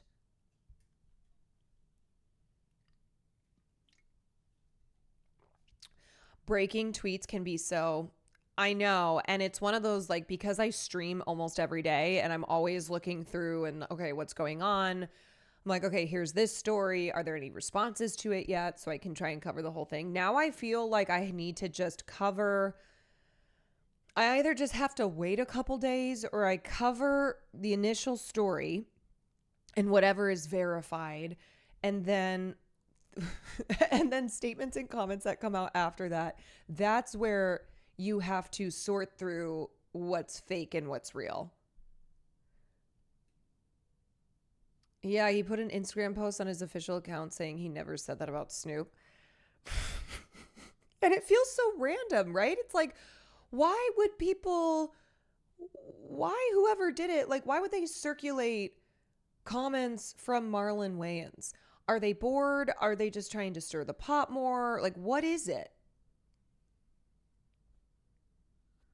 Okay, anywho, I wanted to do a little update on Lil Nas X because it was reported that Lil Nas X tests were not positive for any substances, any drugs, but that he had apparently suffered from. I'm glad to hear it was fake, but his statement saying he was okay with the Trump performance seemed wrong. Yeah, I don't know. It's literally a headache. Such a headache. Anyway, so Lil Nas X reportedly had suffered a psychotic break.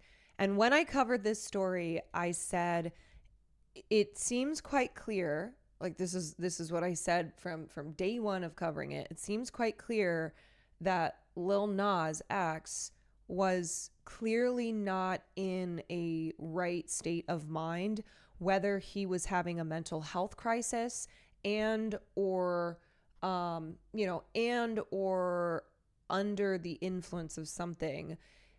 I did not read this as a publicity stunt, and I did not read it as, oh, he's just joking.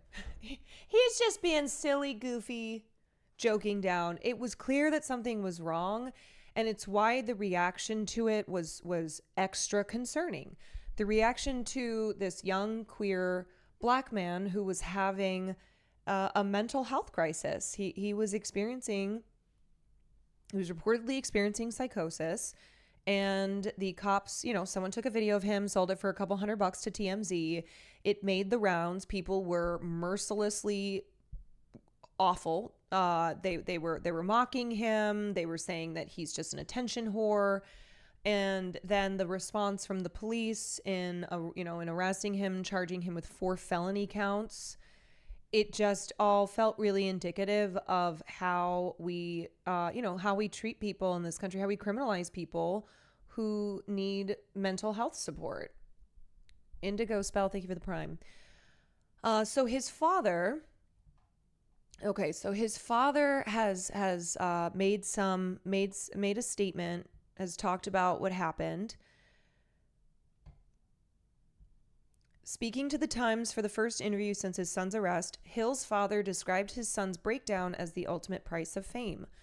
I understand how the music business is, said Robert Stafford, a 56-year-old gospel singer from Atlanta, Georgia. It's like a high. When you get to that level, you want that drug again. You want to hit that high again. Hill has been charged. And he also, he's not saying that like he's not saying that Montero being famous is the sole cause here of like what happened. But I think what he's talking about is how his son,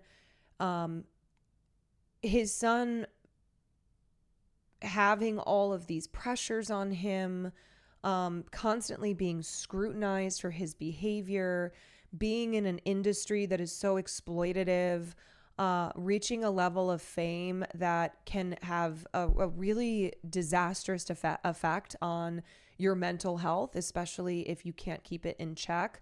Like, these are definitely consequences of of fame, and especially fame in an industry like the music industry, which is so ruthless and so exploitative. Okay, so Hill has been charged with three felony counts of battery with injury on a police officer, one felony count of resisting an executive officer. The singer appeared in court this week and was released on a $75,000 bond conditional on attending drug treatment. If convicted as charged, Hill, who was pictured in blue jail scrubs, faces 5 years in prison. Stafford blamed the unrelenting pressure of trying to match his earlier success being a provider for his family and fears over his mother for his son's ordeal. Hill's mother has battled addiction and in 2021 was filmed begging for food on a street corner in Atlanta. Stafford said for a 26-year-old to have to deal with what he's dealing with, to be a breadwinner for a lot of people, the inability to change his mother's situation, the pressure he puts on himself. Hill has tried to help his mother, Stafford said, but she has so far resisted his offers. That can weigh heavily on your heart. Stafford defended his son, saying he was unfortunate that as a celebrity, his worst moment was caught on camera and beamed around the world. He flew to Los Angeles to support him and sobbed at seeing Hill in jail clothing behind glass. I went to visit him in jail, and as soon as I walked through that door, I couldn't do anything but cry. To see my baby boy on the other side of that glass, we shed tears with each other for a minute. And I had to tell him that what you're going through is normal. We all have breakdowns every now and then, but the difference is yours got played out in the public eye. Stafford said seeing the video of his son was distressing, but from the footage he thought that's not even him and realized that he was suffering. When I went to visit, he asked me to say, "Tell everybody I'm sorry they saw me like that." Even in that moment, he was apologizing to people for something that he was going through. Hill grew up in Atlanta and lived with his mother until he was 10. Stafford obtained full custody in light of his former partner's addiction problems. She was a good mother, Stafford said of Tamika Hill before her troubles. Stafford, who sings gospel music and what he describes as inspirational songs in his own releases, spotted his son's talent early. He nurtured it by presenting him with an MP3 player filled with Usher songs. Hill was a bright student and studied computer science at the University of West Georgia. He dropped out to pursue a career in music. Stafford admits half-jokingly that he did not support the decision at the time. Hill paid $20 for time at an Atlanta recording studio in December 2018 and $30 to download a beat. It was then that he created Old Town Road. The song, a hip-hop infused country music track, first went viral on social media before storming the charts.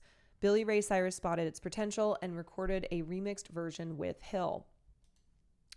The song spent 19 consecutive weeks on top of the Billboard Hot 100, a record. Hill had gone from college dropout to global star in a matter of months.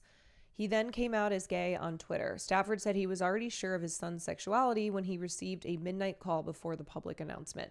That's the other thing, too, is like Lil Nas X came out as gay after he had become famous. Like, it's not that he was not publicly out and then became famous. He became famous and then he very publicly came out of the closet. I told him, no matter what, you're my child. I will always love you no matter your sexual preferences. Stafford believes his son will recover and that the incident is a wake-up call. Hopefully this is a turning point in his mental stability. Sometimes God will take you through your worst moment to give you your best moment. Yeah, you know what's not going to help, though, is if he is sent to prison. If he faces criminal consequences for having a mental health crisis. Like, this is the problem. It's like we treat people who need support in this country as only deserving of being locked up. Of like, oh, let's just get them, let's just lock them away from public, whether they are you know, whether they are famous or not. You know, it's possible now his celebrity status will offer him some type of lifeline here, but yeah, and being black just might bet the book thrown at him also. Right. It's like, okay, is he going to be seen celebrity, right? Wealthy celebrity or black queer man?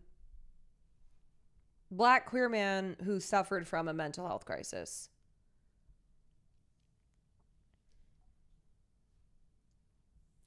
I've seen some disgusting comments on Twitter about this situation. Oh yeah, there have been plenty of disgusting comments. One of the only people I feel has one of the only people with a big platform who's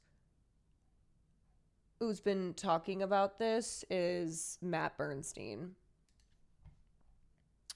Matt Bernstein made one of his Instagram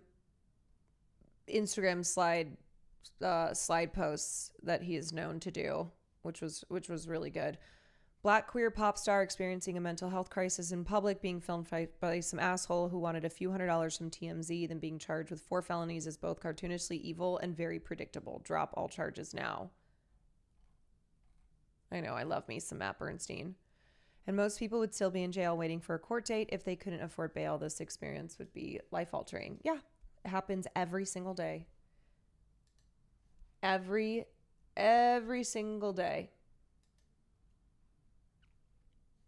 Anyway, I don't know. This isn't even one of those like, see, I was right.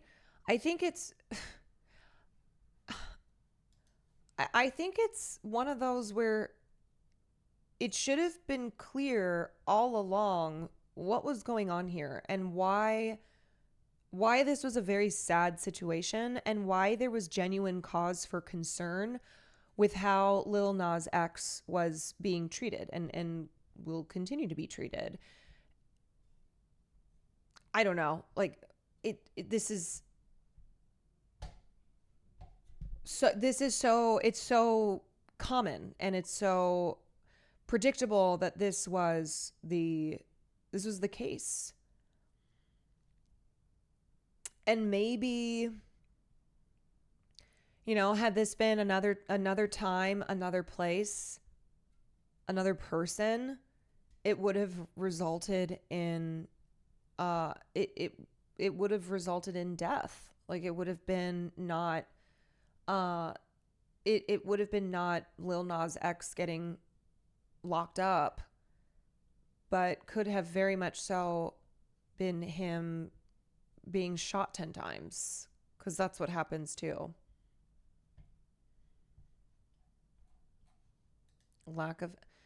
I know, I feel like so I feel like we're constantly talking about how everyone is just mean. A very genuine lack of empathy is unfortunately what we see all the time. I don't know why it's so hard. I really don't. I don't know what your brain must be like. Who are you as a person? What kind of person are you? And is this like how you are on the internet and you're different in the real world? Or has your internet presence blurred with your real life interactions? I just don't understand. I don't know. I do not know. Okay, I wanted to show a clip from Lush Puppies. Thank you for the 24 months.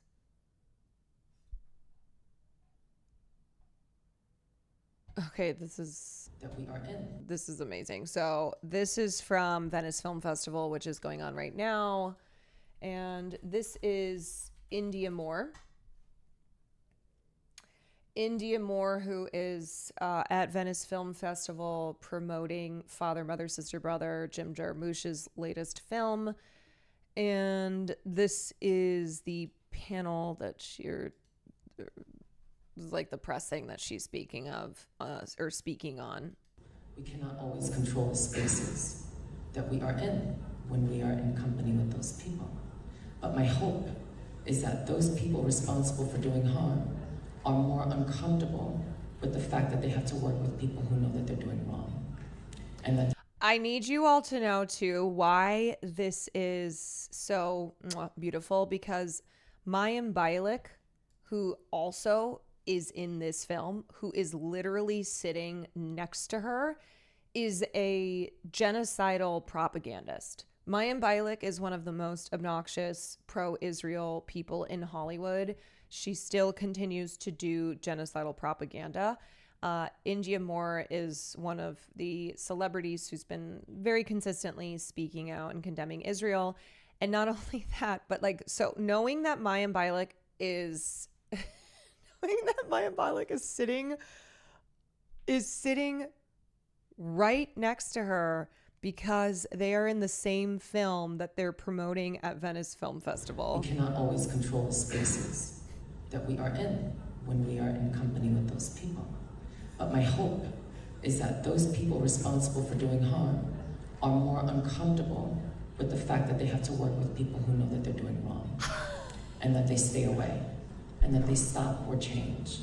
And so in order for that discomfort to really land, the people that we create for have to amplify the pressure in that direction, so that we, who are voices and who are artists and who speak to humanity through the reflection of it, are able to continue working.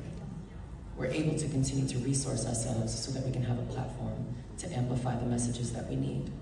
And so it's really important that we have the support of our audience to understand how to zero into the powers responsible, not the people who are trying to be of service. This gives me the same energy.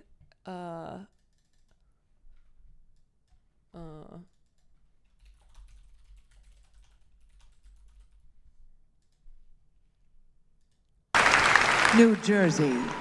As you may know, there are many who consider the Miss United States pageant to be outdated and anti-feminist.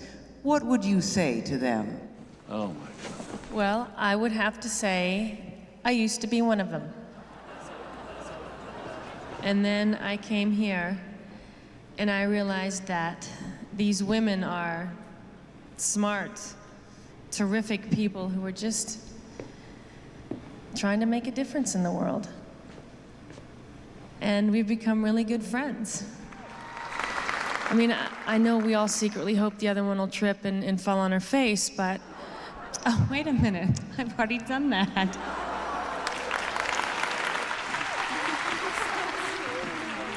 And for me, this experience has been one of the most rewarding and liberating experiences of my life. My God. I did it. And if anyone tries to hurt one of my new friends, I would take them out. I would make them suffer so much that they'd wish they were never born. And if they ran, I would hunt them down. Thank you, Kathy.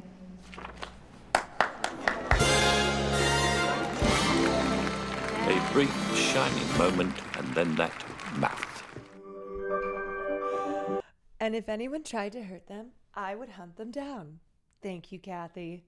God, I love that movie so much. Concats, thank you for the prime. Don't forget, it's September, y'all. So subs are discounted. If you wanted to subscribe, now is the time to do it. Okay, it is, what time is it? 11:41.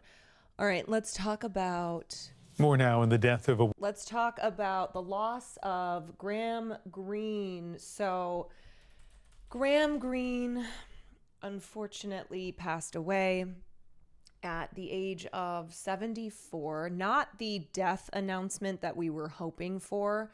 I think the death announcement that we were hoping for is the person who's who's in the White House, you know, who they refer to as the Orange Man. TK Batsy, thank you for the 13 months. But Graham Greene, you may recognize from Reservation Dogs. I think that was his last role that he had played. He was in season 3 of Reservation Dogs. He is also, as I said before, he is Harry Clearwater in the Twilight series, for my Twilight stands out there.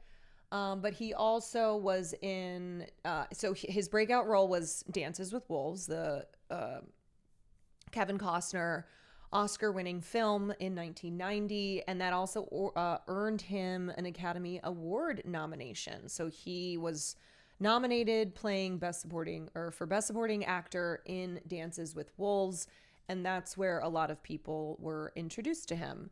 He was in The Green Mile, for those who remember. He was in Thunderheart. He was in Clear Cut, Molly's Game, Transamerica. He was in The Last of Us, wasn't he? I think he was. Yeah, he was also in The Last of Us. So he had quite a career. He had quite a career in film and TV, and especially being a Native actor. And we know the history of Native representation in Hollywood has largely been bad. Really, really just stereotyping Native people as barbaric, hatchet-wielding, horse-riding killers, or, not getting to branch out and play anything other than a very Native person. He was in so many big movies and also a lot of Canadian indie projects. Yes, so he's a Canadian actor. So especially Canada today has been mourning the loss of him. He's also in Red Dead Redemption 2. Okay, which I have not played yet, but if I do play Red Dead Redemption 2, then I will get to see the work of Graham Greene. Award-winning Canadian actor Graham Greene, his agent Not Jacob's dad. sharing the news that he passed away today in Stratford, Ontario, of natural causes. And Benit joins us for more on this story. He was considered an icon and gained a lot of recognition, let's say, in the early 1990s. Yeah, it was in 1990 where he became known as one of the most recognizable Indigenous actors in all of North America. You might know the movie Dances with Wolves. That is the movie that earned him an Oscar nomination for Best Supporting Role. And we're just going to start off by playing that clip, so take a listen. Tatanka. Tatanka. Buffalo. Do. Buffalo. Tatanka. Buffalo. Buff. Buffalo. Tatanka. So perhaps some recollections there. He was also in other works like The Last of Us and Reservation Dogs, Running Revolution and Running Brave. And before he took on his role in acting, he kind of lived... Dances with Wolves is one of those movies that I can't remember if it's actually a film that was worthy of all the accolades it received, because I watched it when I was, let's see, I was probably like 12 or 13.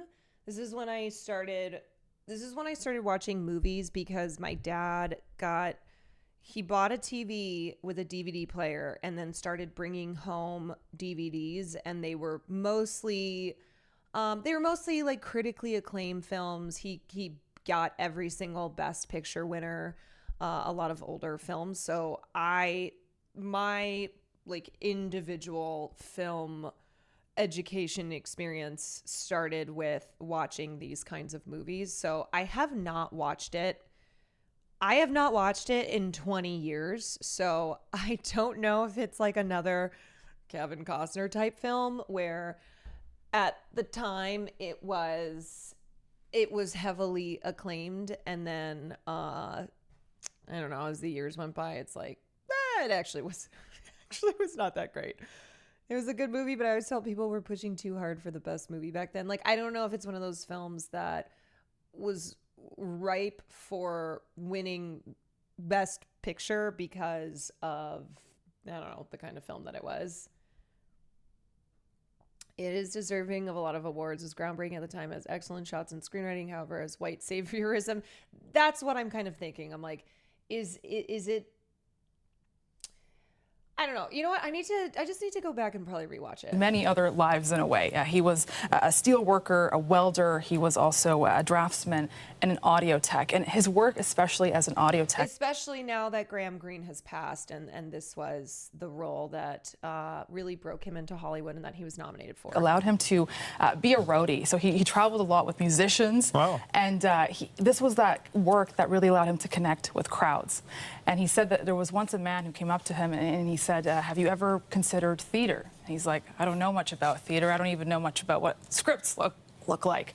And just look where that got him. And he said doing that work really allowed him to learn discipline through all that, the process. And, you know, he was one of the few Indigenous actors in Canada at that time really taking up space when it was lacking.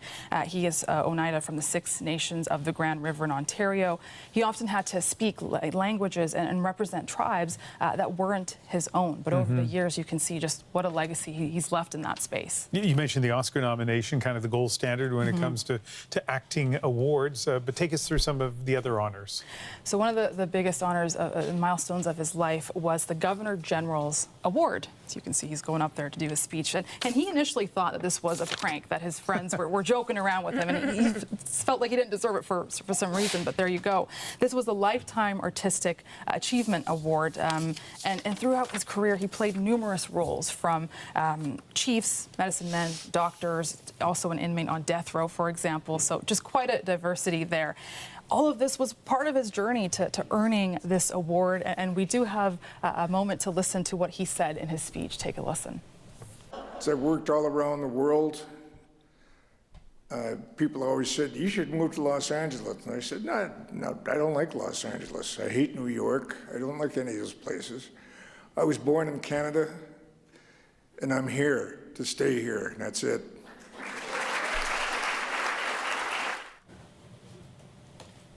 Canadian pride. So definitely staying true to his Canadian roots, his Canadian pride. And we are expecting more details in the celebration of his life coming up. But, okay. Benit, thank you so much. Let's have a closer look at the legacy of Graham Greene. We're joined by Canadian actor and singer Tom Jackson, who co-starred with Graham in the film Medicine River and the TV movie Spirit Rider, and we've reached him in Nova Scotia. You know, it is kind of amazing that, you know, you look at Graham Greene's career and his first role, so his first major role is in Dances with Wolves. And that is, as I said, what helped him break into Hollywood. And because there was not a lot of Native representation, the few people who could get in usually would get the roles, the rare roles where they wanted to cast a Native actor. And his final acting role being in the show Reservation Dogs. So just to see, like, even though progress is not perfect, just to see that progress in his own lifetime, going from being like pretty much one of the only Native actors and one of the only Native actors to really break into mainstream Hollywood, to ending his career in a show that is about 4 Indigenous teenagers in rural Oklahoma. And it's, you know, you have tons and tons of Indigenous actors in that show. And it's also like, it's such a great show too. I just really, really love Reservation Dogs. But it's a great show because it shows it's an opportunity for Indigenous actors to get to play characters that they just typically have never gotten to play. Like, it shows such a different side of Indigenous life and, like, you know, Indigenous people. It feels, the representation is just some of the most authentic and some of the best out there. So I don't know, something about how he, in the decades that he was working in Hollywood, ending his career with a show that I think is some of the best representation and opportunities for Indigenous actors, that he gets to see these young, he sees these young Indigenous actors in Hollywood getting to play characters and be in a show that never would have existed when he was first starting out as an actor. Tom, thank you so much for speaking to us tonight. You were not just a co-star with Graham, but also a friend. And so what's your reaction to this news? Well, my best recollection with Graham was a couple of months ago, and I realized that that I never spent enough time enjoying Graham's company, but he was, I wasn't necessarily a best friend to him, but he was a best friend to me. And in this industry, when bubbles seem to be moving between each other, you're on that project and you're on that project, you don't necessarily have the opportunity to create the kind of bonds that are offered to you. And Graham was a very much a man in the moment. I saw him a couple of months ago, and we spent so much time together when the room was full alone. Like, we spent so much time together alone, and it was just a joy. And he was like that with all the others that I've known that he had a reason to be sitting next to. He was an awesome guy. There are so many actors that I've spoken to who knew they wanted to be actors from the time that they were, in elementary school, and they were in every play that they could be.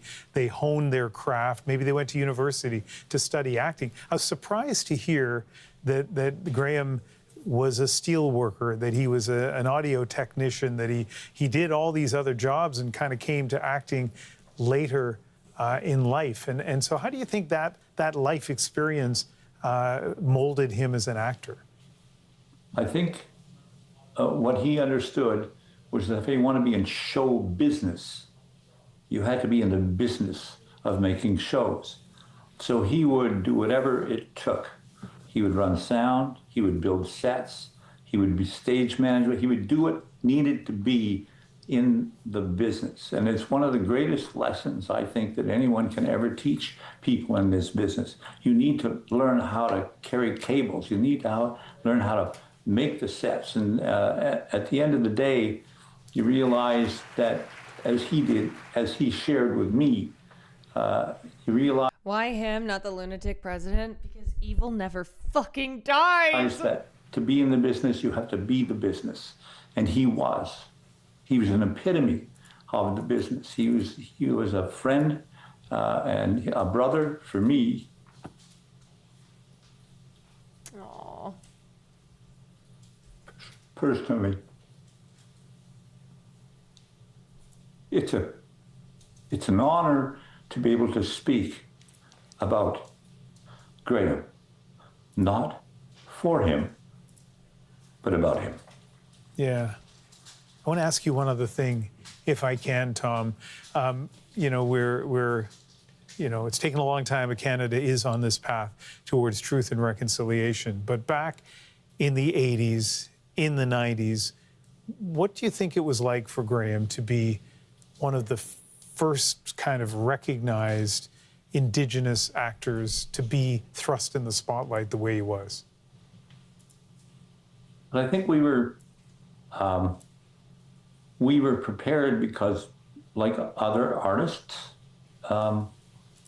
we want to accomplish and be something and have our legacy be celebrated by the folks that we're creating history for.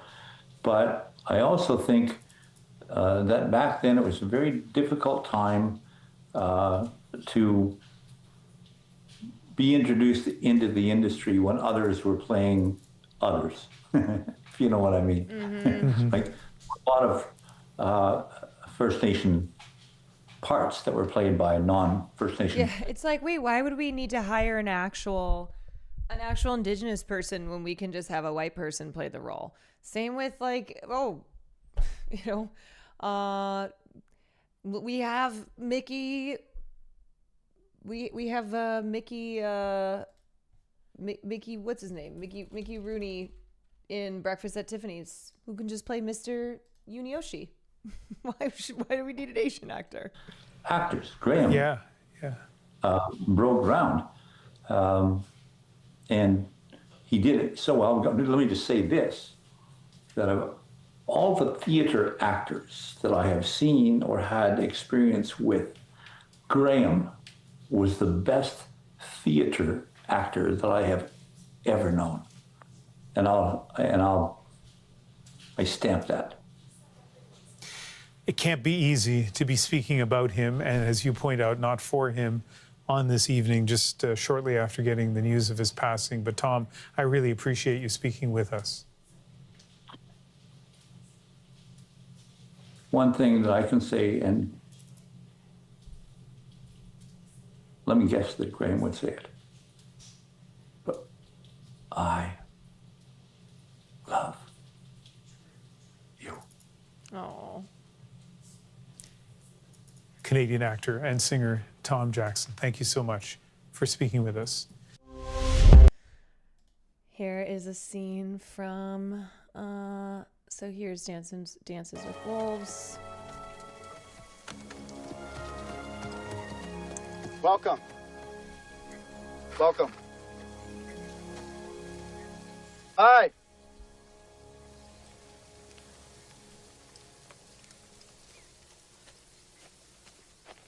Come. Please sit down. Sit down.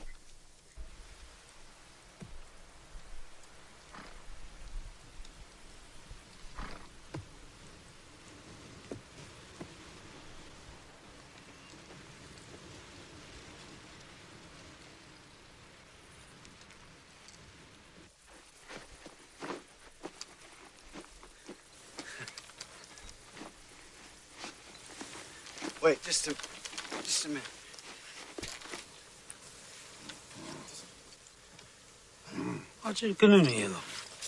Yeah. Is Will still alive? No, unfortunately he passed, so I'll have to be doing a tribute to him as well. Yeah.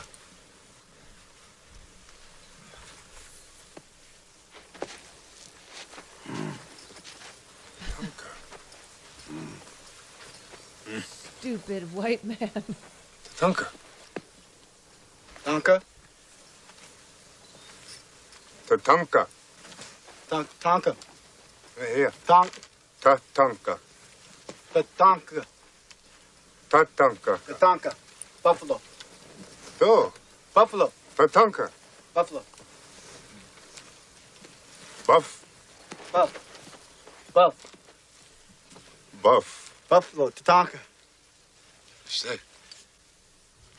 The fierce one, as I call him, seems a very tough fellow. I hope I never have to fight him. From the little I know, he seems to be honest and very direct. I like the quiet one immensely. He's been patient and inquisitive. He seems eager to communicate.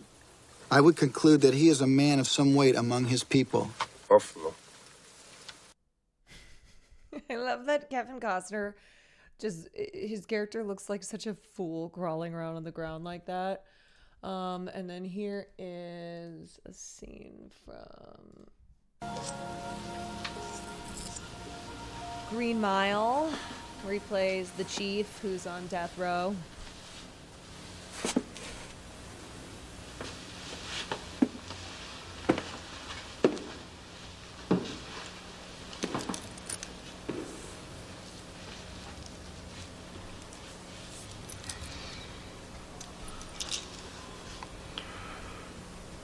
You think if a man sincerely repents on what he done wrong, that he might get to go back to the time that was happiest for him, live there forever. Could that be what heaven's like? I just about believe that very thing.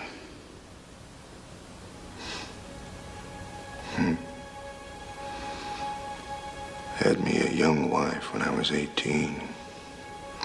Spent our first summer in the mountains. Made love every night. And she'd lie there after, bare-breasted in the firelight. And we'd talk sometimes till the sun come up. That was my best time.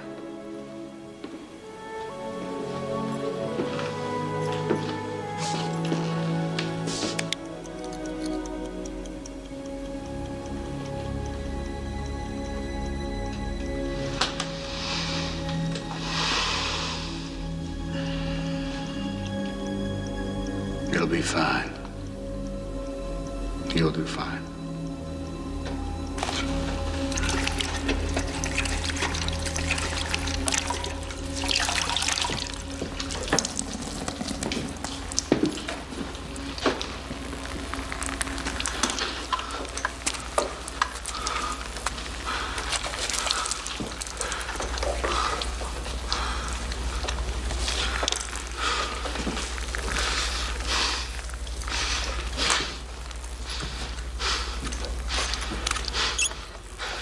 I know, it's so intense. All in Bitterbuck, electricity shall not be passed through your body until you are dead. In accordance with state law, God have mercy on your soul.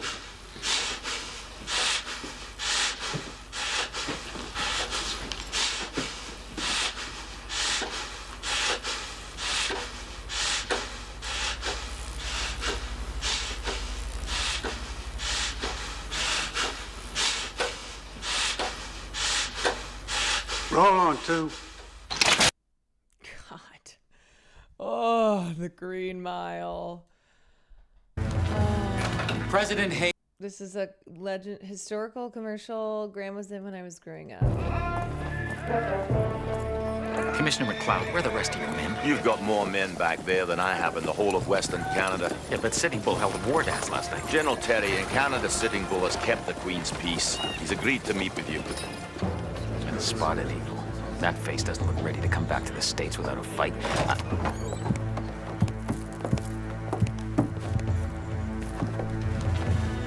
President Hayes says you will be received kindly and...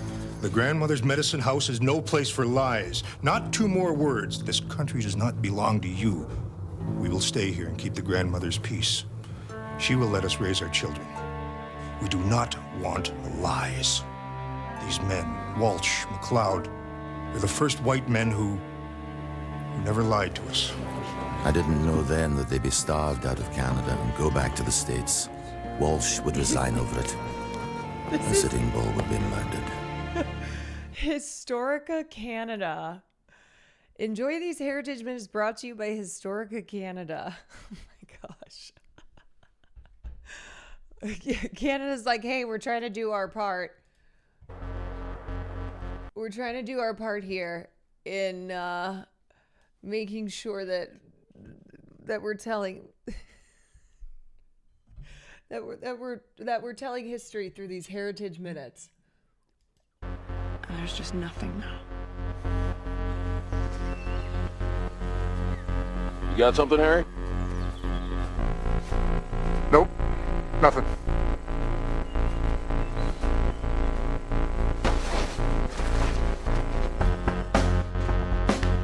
But I realize where I have to go, what I have to do to see him again.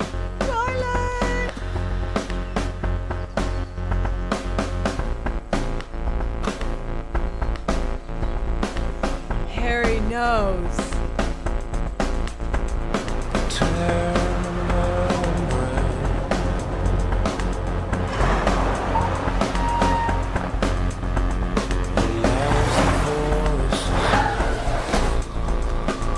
Okay, I forgot the way that the vampires move in Twilight is so fucking funny.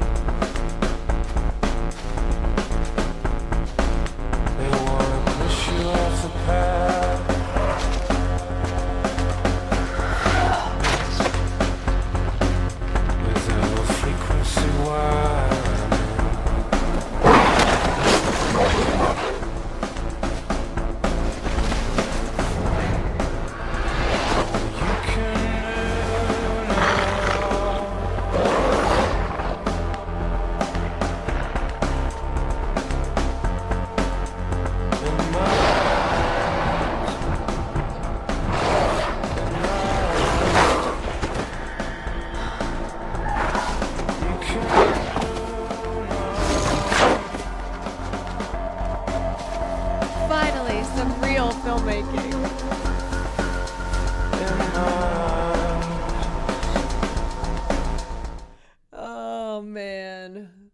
You know what? Watch Twilight in honor of Graham Greene. I guess it is time to rewatch the whole saga. That's true. All right, y'all. I'm gonna peace out because I'll be back later. So I'll be live around 6. I'll be live around 6 o'clock Pacific time. So I'm gonna go get some stuff done. Go to the gym. Woo, woo, woo, woo, woo, woo. I'll see you later. So we're doing peak at 6:30, and then I might do some cobblemans. I might do some cobblemans afterwards. Cool. All right. Apparently Trump, I guess they did their Trump made an Oval Office announcement. God damn it. Evil never dies. See, this is why we can't believe in anything good. You know what? I don't believe it. I am choosing. He was talking about Huntsville, Alabama and some shit. I'm gonna get deep into the conspiracy shit. Okay, it's fake. It's not real. Trump is dead, or he's dying. That wasn't Trump. That was a clone. They're cloning Trump. He's somewhere underground. Yeah, pre-recorded something. Okay, this is the arc that I am now embarking upon. They're cloning Trump. AI deepfakes have gotten too good. They've gotten too good. Okay, guys, I will see you later. Thank you for joining me this morning, and have a good rest of your day.